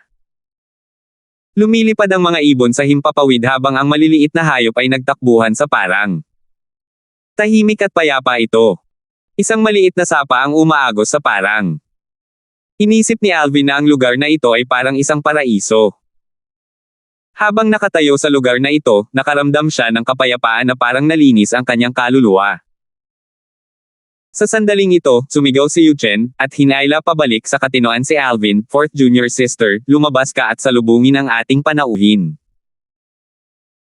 Maya-maya, isang malamyos na boses ang nagsabi na may bahid ng reklamo, ikatlong senior brother, kung aapihin mo ulit ako, sasabihin ko sa panganay na senior sister ang tungkol dito pagbalik niya. Kung pipilitin mo ako, aalis ako sa Profound Energy Land para hanapin siya at hihilingin sa kanya na harapin ka. Sa sumunod na sandali, lumitaw ang may-ari ng matamis na boses. Maya-maya ay lumitaw ang isang balingkinitang batang babae kasabay ng isang bagzo ng hangin. Dahil dito, masasabi ni Alvin na nauunawaan ng kanyang ikaapat na nakatatandang ate ang batas ng hangin. Natawa ng alanganin si Yuchen nang marinig ang mga salitang iyon. Pagkatapos, dali-dali niyang sinabi, ikaapat na nakababatang kapatid, nagbibiro lang ako sa iyo. Tingnan mo, nakahanap na ako ng nakababatang kapatid para sa iyo. Mula ngayon, hindi na ikaw ang pinakabata sa ating paksayon sa Inner Palace. Sa wakas, may tatawag na sa iyo bilang nakatatandang kapatid mula ngayon. Ang magandang dalagang nakasuot ng dilaw na roba ay lumingon kay Alvin gamit ang kanyang malinis at maliwanag na mga mata. Nagliwanag ang kanyang mga mata ng bulalas niya, nakababata. May nakababata pa ba akong kapatid? Isang maliwanag na ngiti ang sumilay sa mukha ng dalaga. Mukha siyang napakabait at kaibig-ibig. Ito na ba ang pang-apat kong senior sister? Napuno ng masalimuot na emosyon si Alvin. Inakala niyang ang kanyang pang-apat na senior sister ay halos kasing edad niya. Hindi inaasahan, isa lamang itong babae na mukhang mga 15 o 16 na taong gulang. Mukhang kasing edad niya si Chloe, na tumawag sa kanya ng kapatid. 4,901. Hindi lamang ang pang-apat na nakatatandang kapatid ni Alvin ang may anyo ng isang batang babae, kundi ang kanyang personalidad ay isa ring inosenteng batang babae. Ikaw ba ang nakababata kong kapatid? Tanong ng dalaga habang iniikutan si Alvin ng ilang beses at sinabing, hindi naman masama. Mas gwapo ka kaysa sa ikatlong nakababata at pangalawang nakababata. Nakababata, bilasan mo at batiin mo ang ikaapat mong nakababatang kapatid. Kung hindi, papaluan kita. Nang makita ng dalaga si Alvin na tahimik na nakatingin sa kanya nang hindi sumasagot, medyo nainas siya. Pagkatapos, itinaas niya ang kanyang kamay, balak sanang hampasin ang likod ni Alvin. Napakabilis ng kanyang bilis, dahilan para bahagyang magbago ang ekspresyon ni Alvin. Dali-dali siyang nag-teleport at lumitaw sa malayo. Gayunpaman, sa sandaling lumitaw siya, natuklasan niyang naroon na ito at naghihintay sa kanya. Walang pag-aalinlangan, ginamit niya ang double teleportation profundity. Gayunpaman, bago pa man maglaho ang kanyang after image, lumitaw na ito malapit sa kanya.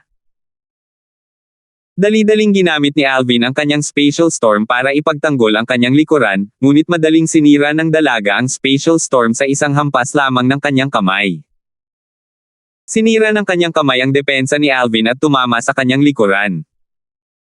Bagamat ang sakit sa kanyang likuran ay hindi naiiba sa sakit mula sa kagat ng lamok, nagulat si Alvin.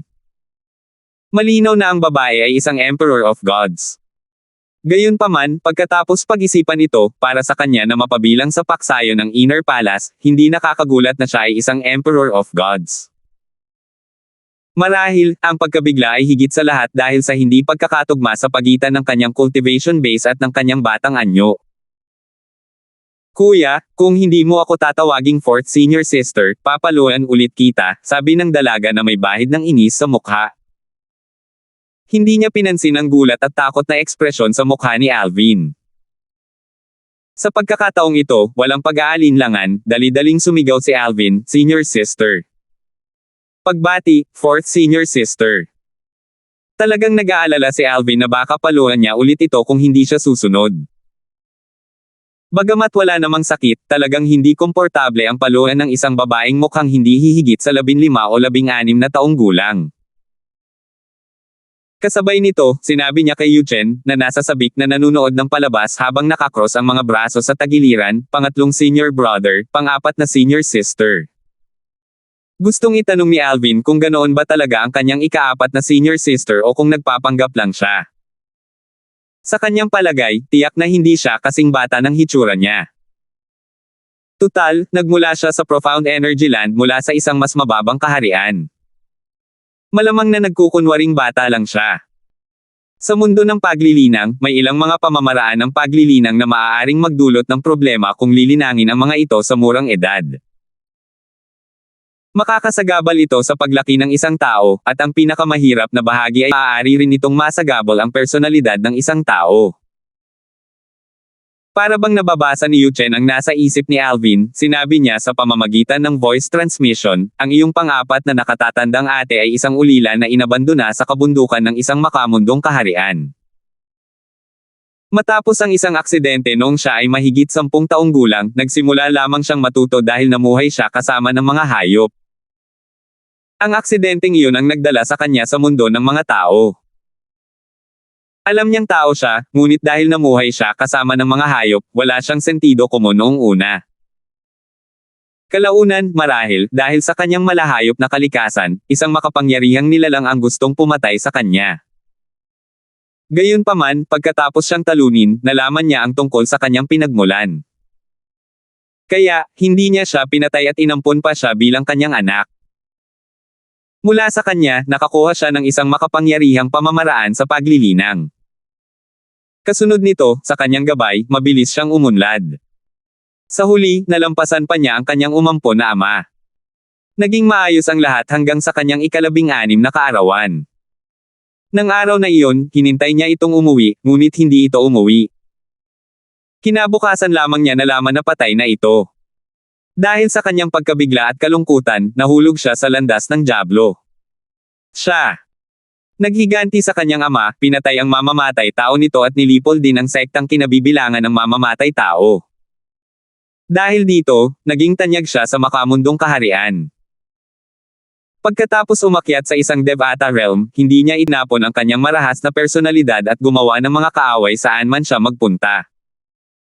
Sa panahong iyon din niya nakilala ang eldest senior sister, na pumunta sa Devata realm na iyon upang manguha ng ilang karaniwang halaman. Sa panahong iyon, iniligtas siya ng eldest senior sister nang muntik na siyang mapatay. Matapos malaman ang tungkol sa kanyang nakaraan, naawa sa kanya ang eldest senior sister. Kung tungkol sa kanya, unti-unti rin siyang nagsimulang magbago matapos makilala ang eldest senior sister. Para sa kanya, ang eldest senior sister ang pangalawang taong mabait sa kanya sa mundo pagkatapos ng kanyang umampon na ama. Sa una, hindi plano ng eldest senior sister na ibalik siya sa realm of gods. Gayunpaman, kalaunan, ang kanyang likas na talento at kasanayan sa pag-unawa ay ikinagulat ng eldest senior sister. Sa huli, nagpa siya ang eldest senior sister na ibalik siya sa Profound Energy Land at sa Myriad Laws Academy. Kaya naman, ang kanyang kasalukuyang personalidad ay hindi isang pagkukunwari. Siya nakakaawa talaga. Kahit wala pa siya 10,000 taong gulang, mas matanda pa siya sa iyo. Kaya naman, wala namang masama kung tawagin mo siya bilang pang-apat na senior sister. Patuloy na sinabi ni Yuchen, isantabi mo na ang lahat, kung ayaw mong magdusa, mas makabubuting pakalmayan mo na lang siya at sumama sa kanya. Kahit wala pa siya 10,000 taong gulang, matagal na siyang naging isang maunlad na emperador ng mga Diyos. Nanlaki ang mga mata ni Alvin nang marinig ang huling pangungusap ni Yuchen. Ang kanyang pakikiramay para sa kanyang ikaapat na senior sister ay nakalimutan na, napalitan ng pagkabigla ng malaman na ito isang advanced Emperor of Gods kahit na mas bata pa sa 10,000 taong gulang. Sa purong Yangsek, maging si Dylon, na siguradong marerecruit siya ng mabibigat na puwersang may pinakamataas na ranggo kapag naging isang advanced Emperor of Gods na siya, ay halos 20,000 taong gulang na. Hindi pa nga siya naging isang advanced Emperor of Gods, ngunit ang pang-apat na senior sister ni Alvin ay isa ng advanced Emperor of Gods bago pa man umabot sa edad na 10,000. Nang tiningnan ni Alvin ang dalagang nasa harap niya, hindi na niya ito nakita bilang isang batang babae lamang. Tutal, ang dalagang nasa harap niya ay isang maunlad na emperador ng mga Diyos. Nang makabawi siya ng kanyang katinoan, ngumiti siya at maingat na sinabi, "Pang-apat na senior sister, ako si Alvin." Natural lamang sa kanya na maging maingat dahil ang babaeng nasa harap niya ay nahulog sa landas ng Diablo at nagsanay ng devil daw sa makamundong larangan. Nilipol pa nga niya ang isang buong sekta.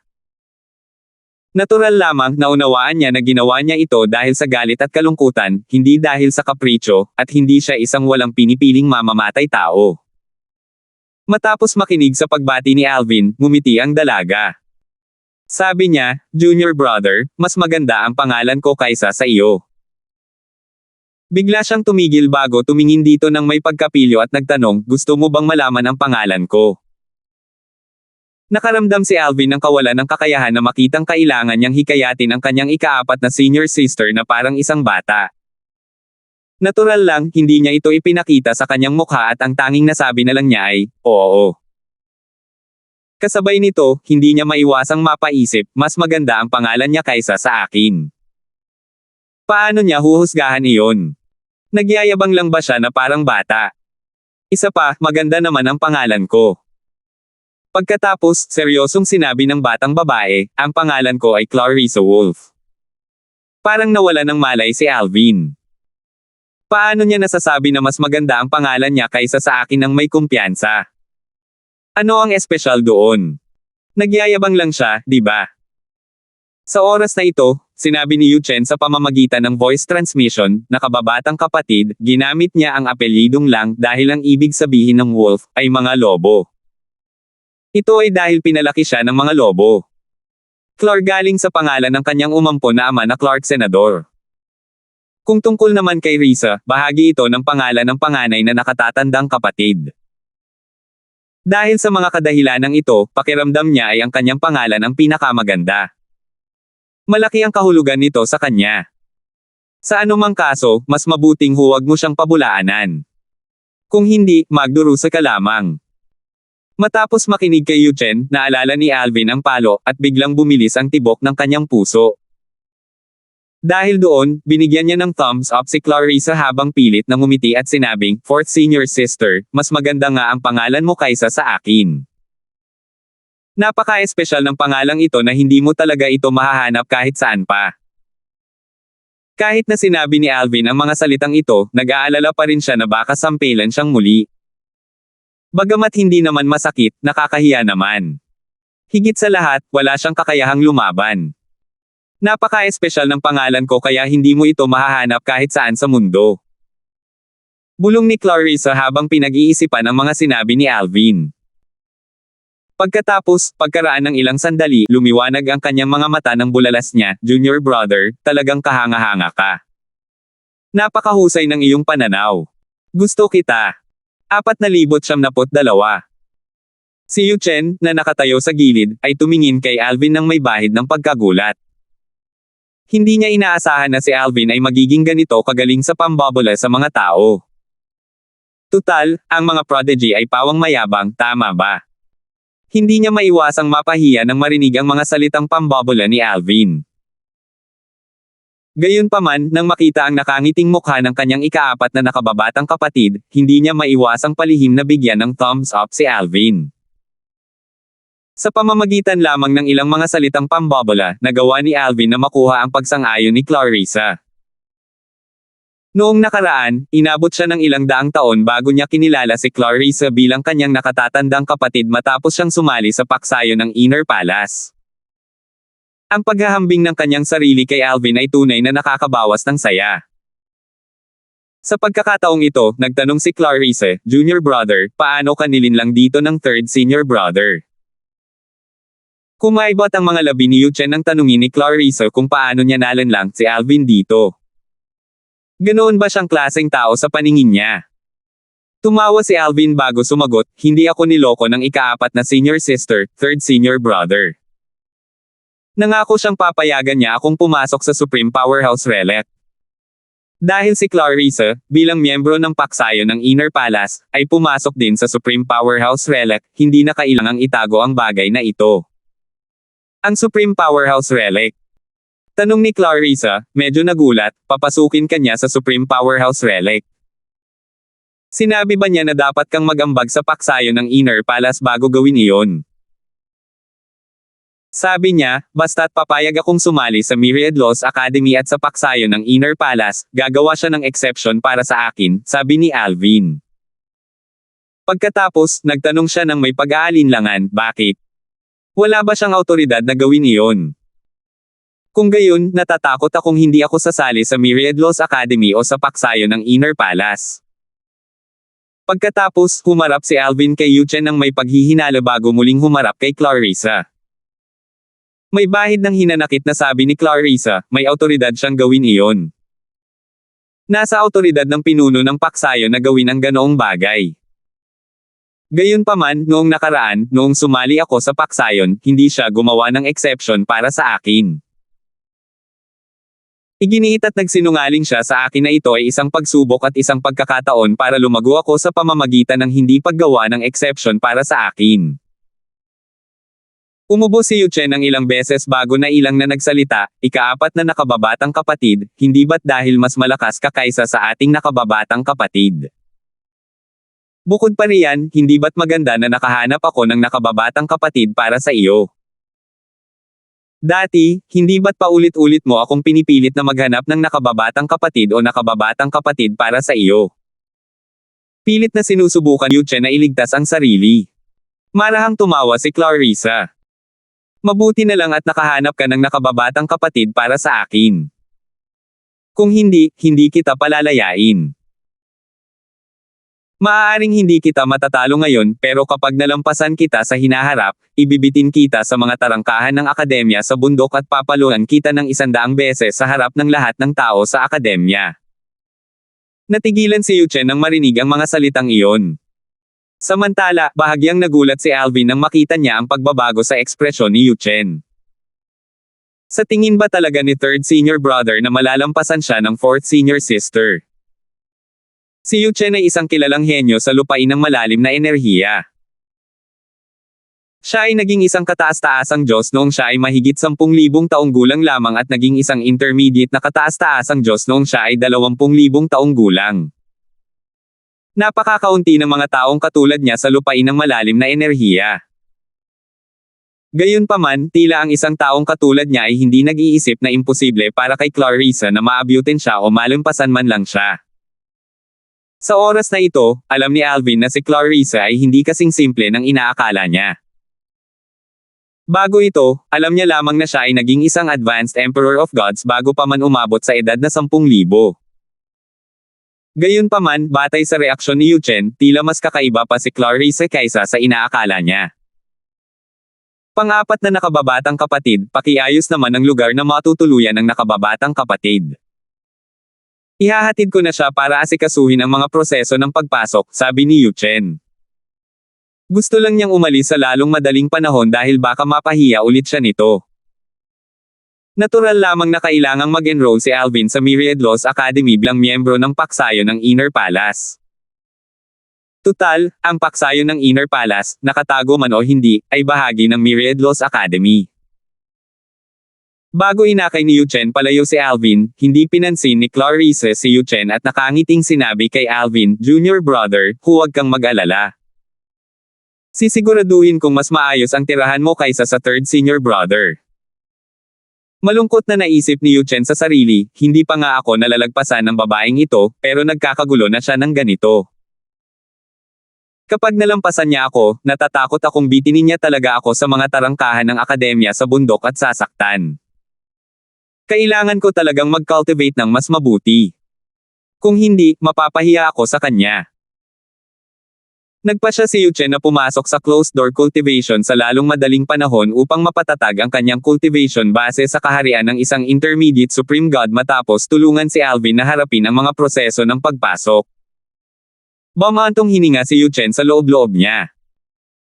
Naisip niya nang walang magawa, pero talaga itong patatagin ang cultivation base ng isang intermediate supreme god, mahigit 10 beses itong mas mahirap kaysa sa pagpapatatag ng aking cultivation base noong ako ay isang simpleng supreme god pa lamang. Ang bilis ng cultivation ng babaeng iyon ay maihahambing lamang sa akin. Gayunpaman, marahil, dahil sa kanyang hindi inaasahang engkwentro sa mundong ito, hindi niya kailangang patatagin ang kanyang cultivation base. Sinabi pa ng panganay na senior sister na ang hindi inaasahang engkwentro ay may kaugnayan sa isang supreme powerhouse. Dahil sa mga kadahilanang ito, hindi ito ipinagwalang bahala ni Yuchen nang magsalita si Clarissa tungkol sa paghabol o paglampas sa kanya. Tutal, makakatipid siya ng maraming oras dahil hindi niya kailangang patatagin ang kanyang cultivation base. Dati, sa sandaling makalusot siya at maging isang advanced Emperor of Gods, ang kanyang cultivation base ay ganap ng matatag. Kaya naman, makatuwiran na malamang na hindi na niya kailangang patatagin ang kanyang cultivation base pagkatapos maging isang Supreme God. Habang palabas sila ng pangkat ng Inner Palace, tinuruan din ni Yuchen si Alvin ng mga kilos ng kamay para pumasok at lumabas sa pangkat. Pagkatapos, ibinigay niya ang kanyang soul pearl kay Alvin at sinabing, maaari mo akong direktang kontaken kung mayroon kang anumang problema. Ngayon, dadalhin kita para makumplito ang mga proseso ng pagpasok. Bilang Vice Academy Master ng Myriad Laws Academy, kahit na walang ganap na autoridad si Yuchen, mayroon pa rin siyang napakataas na autoridad. Kaya naman, hindi naging problema para sa kanya ang gumawa ng exception at kumuha ng isang estudyante. Bukod dito, ang taong kinuha niya ay si Alvin na kamakailan lamang ay sumikat sa Profound Energy Land noong pista ng 7 mansyon. Maraming tao sa Myriad Laws Academy ang nakarinig na rin tungkol sa kanya. Hindi nagtagal at kumalat ang balita tungkol sa pagpapatala ni Alvin. Sumali si Alvin sa aming Myriad Laws Academy. Personal siyang dinala rito ni Vice Academy Master Yang. Nirecruit ba siya ni Vice Academy Master Yang? Hindi naman kukusa ang akademya na mag-recruit ng mga estudyante, di ba? Sino ang nakakaalam? Marahil, nilabag ni Vice Academy Master Yang ang tradisyon para sa isang kahangahangang nilalang. Kasabay nito, maraming tao ang mausisa na nanood habang tinatapos ni Yuchen at Alvin ang mga proseso ng pagpasok. 15 minuto lang ang itinagal ni Alvin para makuha ang student token. Kasabay nito, nang marinig ng mga tao sa paligid na tinawag ni Alvin si Yuchen bilang ikatlong nakatatandang kapatid, sila ay nagulat at naguluhan. Inakala kong tinanggap siya ni Vice Academy Master Yang bilang isang disipulo, pero malinaw na hindi iyon ang kaso. Kung gayon, ibig sabihin nito ay tinanggap ng amo ni Vice Academy Master Yang si Alvin bilang isang disipulo, tama ba? Natural lamang na walang alam ang karamihan sa mga tao sa Myriad Laws Academy tungkol sa pangkat ng Inner Palace. Gayunpaman, alam nila na si Yuchen ay may nakatatandang kapatid na babae, nakatatandang kapatid na lalaki, at nakababatang kapatid na babae. Kaya naman, inakala nilang lahat sila ay may iisang amo. Para naman sa mga nakakaalam, natural lang na alam nila na kinuha ni Yuchen si Alvin para sumali sa paksayo ng Inner Palace nang marinig nila si Alvin na tinatawag si Yuchen bilang ikatlong nakatatandang kapatid. Kasabay nito, ang bagay na ito ay nagdulot din ng kaguluhan sa mga matataas na opisyal ng Myriad Laws Academy. Minaliit ng mga nakatatandang miyembro mula sa paksayo ng Legacy ang paksayo ng Inner Palace at ipinahayag ang kanilang kawalang kasiyahan sa kasalukuyang master ng Academy ng Myriad Laws Academy. Sinira ni Vice Academy Master Yang ang tradisyon ng personal niyang i-recruit ang isang estudyante. Dahil dito, sinira niya ang reputasyon ng ating akademya. Tama. Hindi pa personal na nang-recruit ng mga estudyante ang akademya natin. Tiyak na makakasira sa reputasyon natin ang gagawin niya. Dahil sa mga reklamo, walang pakialam na sinabi ng master ng Academy ng Myriad Laws Academy, tradisyon na yan, pero walang patakaran na nagbabawal sa kanya o sa kahit sino pa man na gawin yan. Hindi ibig sabihin na labag na ito sa mga patakaran dahil lang sa walang nagkusang mag-recruit ng mga estudyante noon. Tungkol naman sa reputasyon ng akademya, kung ang ganitong bagay ay makakasira sa reputasyon ng ating akademya, matagal na sana itong nasira. Matapos marinig ang mga salitang ito, wala nang nagsalita pa. Gayunpaman, ang ilang tao mula sa paksayo ng legacy ay bahagyang nabalisa at nag-alala. Mukhang totoo ang chismis. Balak talaga ng Academy Master na gawing kapalit si Yu Chen. Hindi natin ito maaaring hayaang mangyari. Si Yu Chen ay miyembro ng paksayon ng Inner Palace. Kahit na lumipat siya ng paksayon pagkatapos maging Academy Master, ang kanyang katapatan ay mananatili pa rin sa paksayon ng Inner Palace. Ano ang dapat nating gawin? Maaari na nating ipagpaliban ang bagay na ito. Kung hindi, ang akademya ay malapit nang mapabilang sa paksayo ng Inner Palace. Wala akong pakialam kung ang paksayo ng Inner Palace ay may maluwalhating nakaraan o marangal na layunin, hindi na ito dapat umiral pa. 4,773. Junior brother, pwede kang tumira rito o pwede kang bumalik sa paksayo ng Inner Palace, sabi ni Yu Chen pagkatapos makumplito ang mga proseso ng pagpasok kay Alvin. Dinala niya ito sa dormitoryo ng mga estudyante na sumasakop sa isang malaking lugar. Mayroong iba't ibang uri ng mga dormitoryo ng mga estudyante. Ang ilan ay mga dormitoryong pinagsasaluhan. Mayroon ding ilan na mga patio na may ilang palapag na may isang estudyanteng nakatira sa bawat palapag. Ang pinakamagandang dormitoryo ay ang maliliit at eksklusibong mga patio na tanging isang estudyante lamang ang nakatira habang ang pinakakaraniwan ay ang mga dormitoryong pinagsasaluhan. Isinaayos ni Yu Chen na manatili si Alvin sa pinakakaraniwang dormitoryo. Sa kanyang palagay, maaaring hindi kinakailangang manatili si Alvin sa dormitoryo kahit na ayusin niya ang pananatili ni Alvin sa pinakamagandang dormitoryo. Kahit na manatili si Alvin sa dormitoryo, hindi ito magtatagal. Tutal, ang malayang kaharian kung saan matatagpuan ang paksayo ng Inner Palace ay may mas magandang kapaligiran. Ito ay dahil ang nagtatag ng paksayo ng Inner Palace ay kumuha ng kalahati ng isang banal na kristal na ugat mula sa isang puwersang may pinakamataas na ranggo at inilagay ito sa malayang kaharian noon. Naisip ni Alvin ang silid dormitoryo na inayos ni Yu Chen para sa kanya. Hindi siya nasiyahan sa ayos dahil alam niyang maaari niya itong baguhin anumang oras kung mayroon siyang sapat na divine crystals. Ngayong tapos na ang lahat, hindi niya maiwasang magtanong, ikatlong senior brother, kailan mo ako papayagang pumasok sa Supreme Powerhouse Relic? Bakit ka nagmamadali? Ngumiti si Yu Chen at sinabing, dahil nangako na ako sa iyo, natural lang na hindi ko nababawiin yan. Papayagan kita pagkatapos ng 1 taon. Bago iyon, titingnan ko kung matatag ang enerhiya sa Supreme Powerhouse Relic. Bagamat ang relic ay iniiwan ng isang Supreme Powerhouse, nakasalalay pa rin sa atin kung paano natin ito mapapanatili gamit ang ating enerhiya. Kung hindi, matagal na sana itong nawala dahil sa labis na pagkonsumo ng enerhiya. Pagkatapos ng 1 taon. Bagamat medyo hindi nasiyahan si Alvin nang marinig ito, hindi siya masyadong nagsalita. Tutal, hindi naman talaga mahaba ang 1 taon. Pagkatapos ng ilang sandali ng katahimikan, sa wakas ay sinabi niya, naiintindihan ko, third senior brother. Kung wala nang iba pa, maaari ka nang umalis. Tumango si Yu Chen bago nagsalita, sige. Kung may mga estudyanteng lumabag sa mga patakaran at nang-aapi sa iyo, huwag kalimutang makipag-ugnayan sa akin. Sa katunayan, ang mga sinabi ni Yu Chen ay pawang kawalang ingat lamang. Alam niya na kakaunti lang ang mga tao sa Myriad Laws Academy ang maglalakas loob na maghanap ng gulo kay Alvin dahil kumalat na ang balita na si Alvin ang kanyang nakababatang kapatid.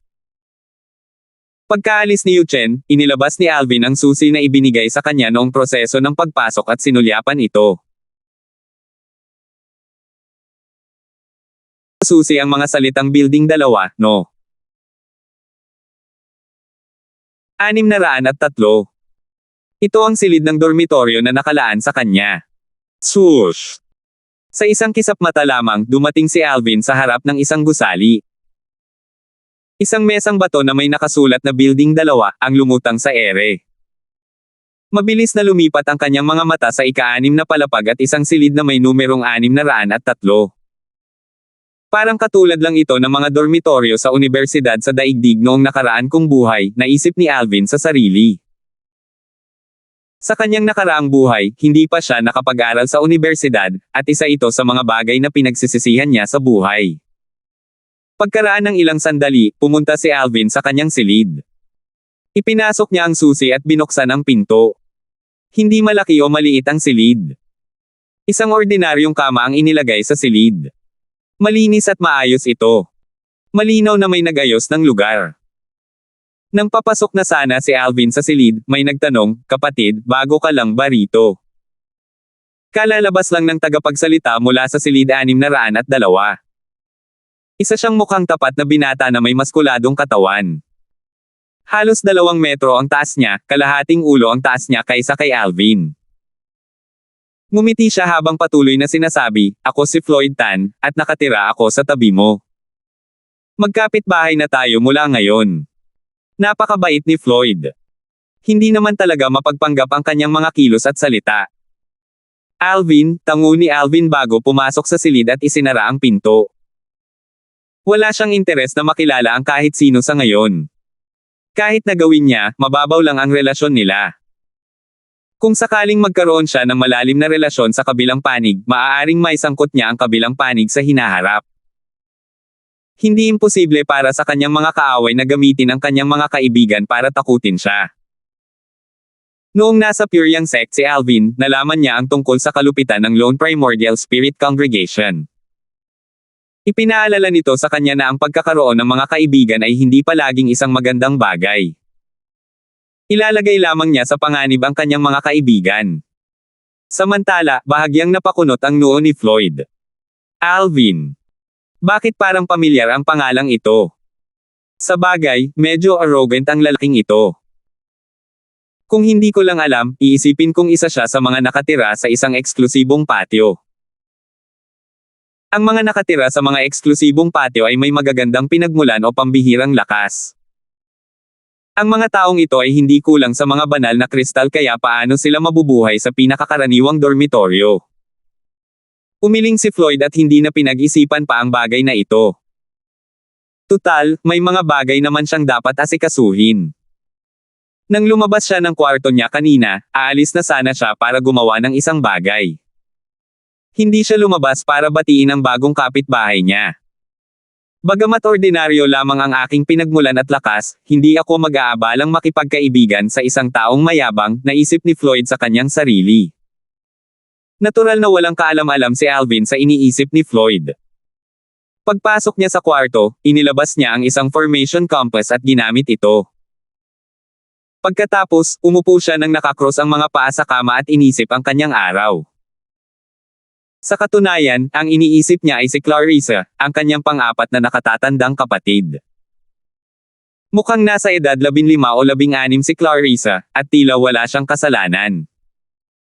Gayunpaman, sa totoo lang ay napakawalang awa niya.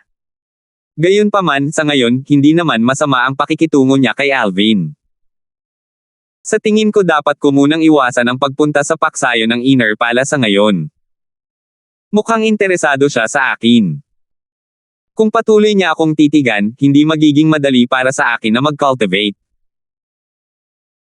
Sa ilalim ng normal na mga pangyayari, kung ang mga formasayon ay naisaaktibo, na nagpapahiwatig na may isang taong nagkukultibar, karamihan sa mga tao ay palihim na lalayo upang maiwasan ang pag-abala sa cultivation ng kabilang partido. Gayunpaman, nadama ni Alvin na si Clarissa ay hindi isang taong sumusunod sa mga patakaran. Pagkalabas ng dormitoryo, pumunta si Floyd sa Myriad Laws Market, ang lugar ng kalakalan sa Myriad Laws Academy. Gusto niyang bumili ng ilang divine pills para makatulong sa kanyang cultivation. Pagdating niya, narinig niya ang maraming tao na nag-uusap tungkol sa bagong estudyante na personal na kinuha ng Vice Academy Master ng Myriad Laws Academy. Personal siyang nirecruit ni Vice Academy Master Yang. Sa kasaysayan ng ating akademya, wala pang katulad nito, di ba?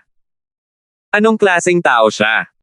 Ganun ba siya kagaling na kahit si Master Yang ng Vice Academy ay personal siyang kinuha? Medyo nagulat at nainggit si Floyd nang marinig niya ang usapan sa kanyang paligid.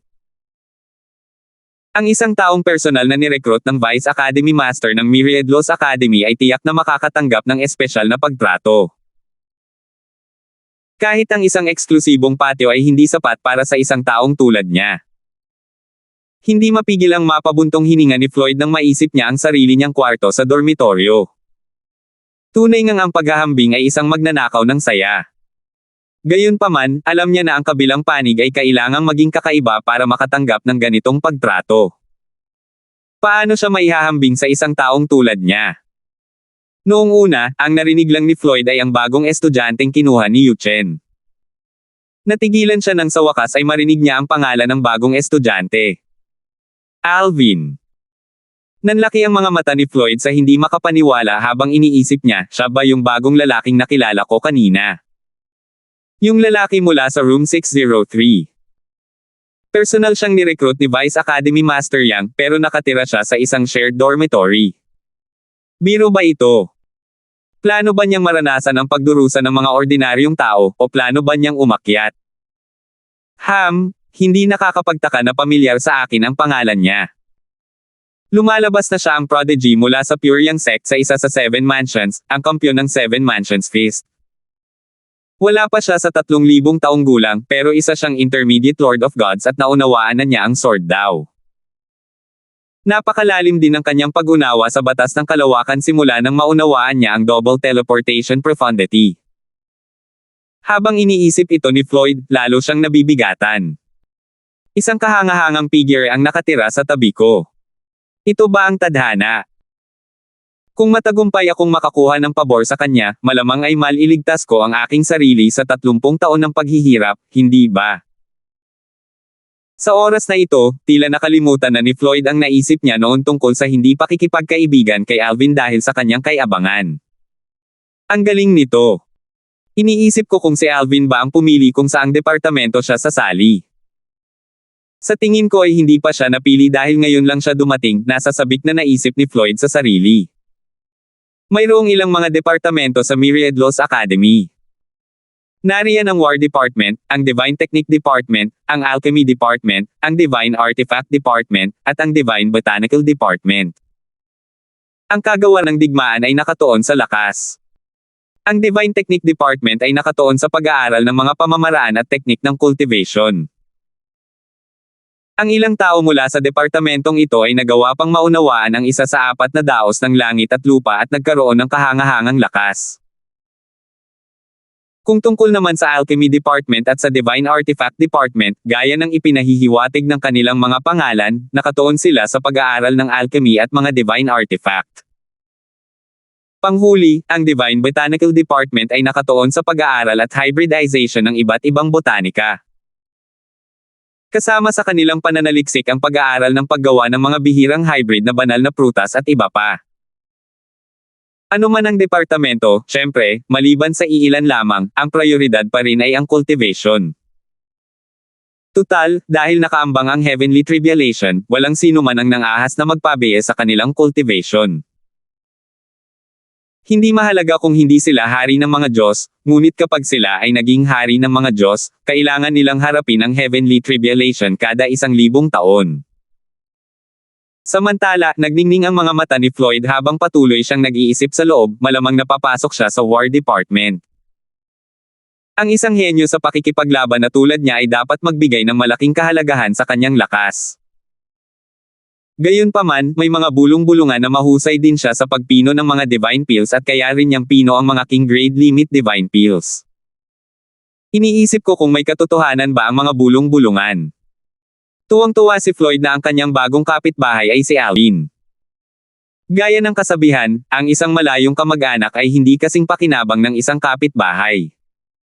Kailangan ko siyang kaibiganin. Mahirap talagang makahanap ng pagkakataong maging kaibigan ang isang kahangahangang tao. Kung bibigyan niya lang ako ng kahit kaunting gabay, sapat na iyon para sa akin habang buhay. Salamat po at sinamahan ninyo ako. Ingat lagi mga master.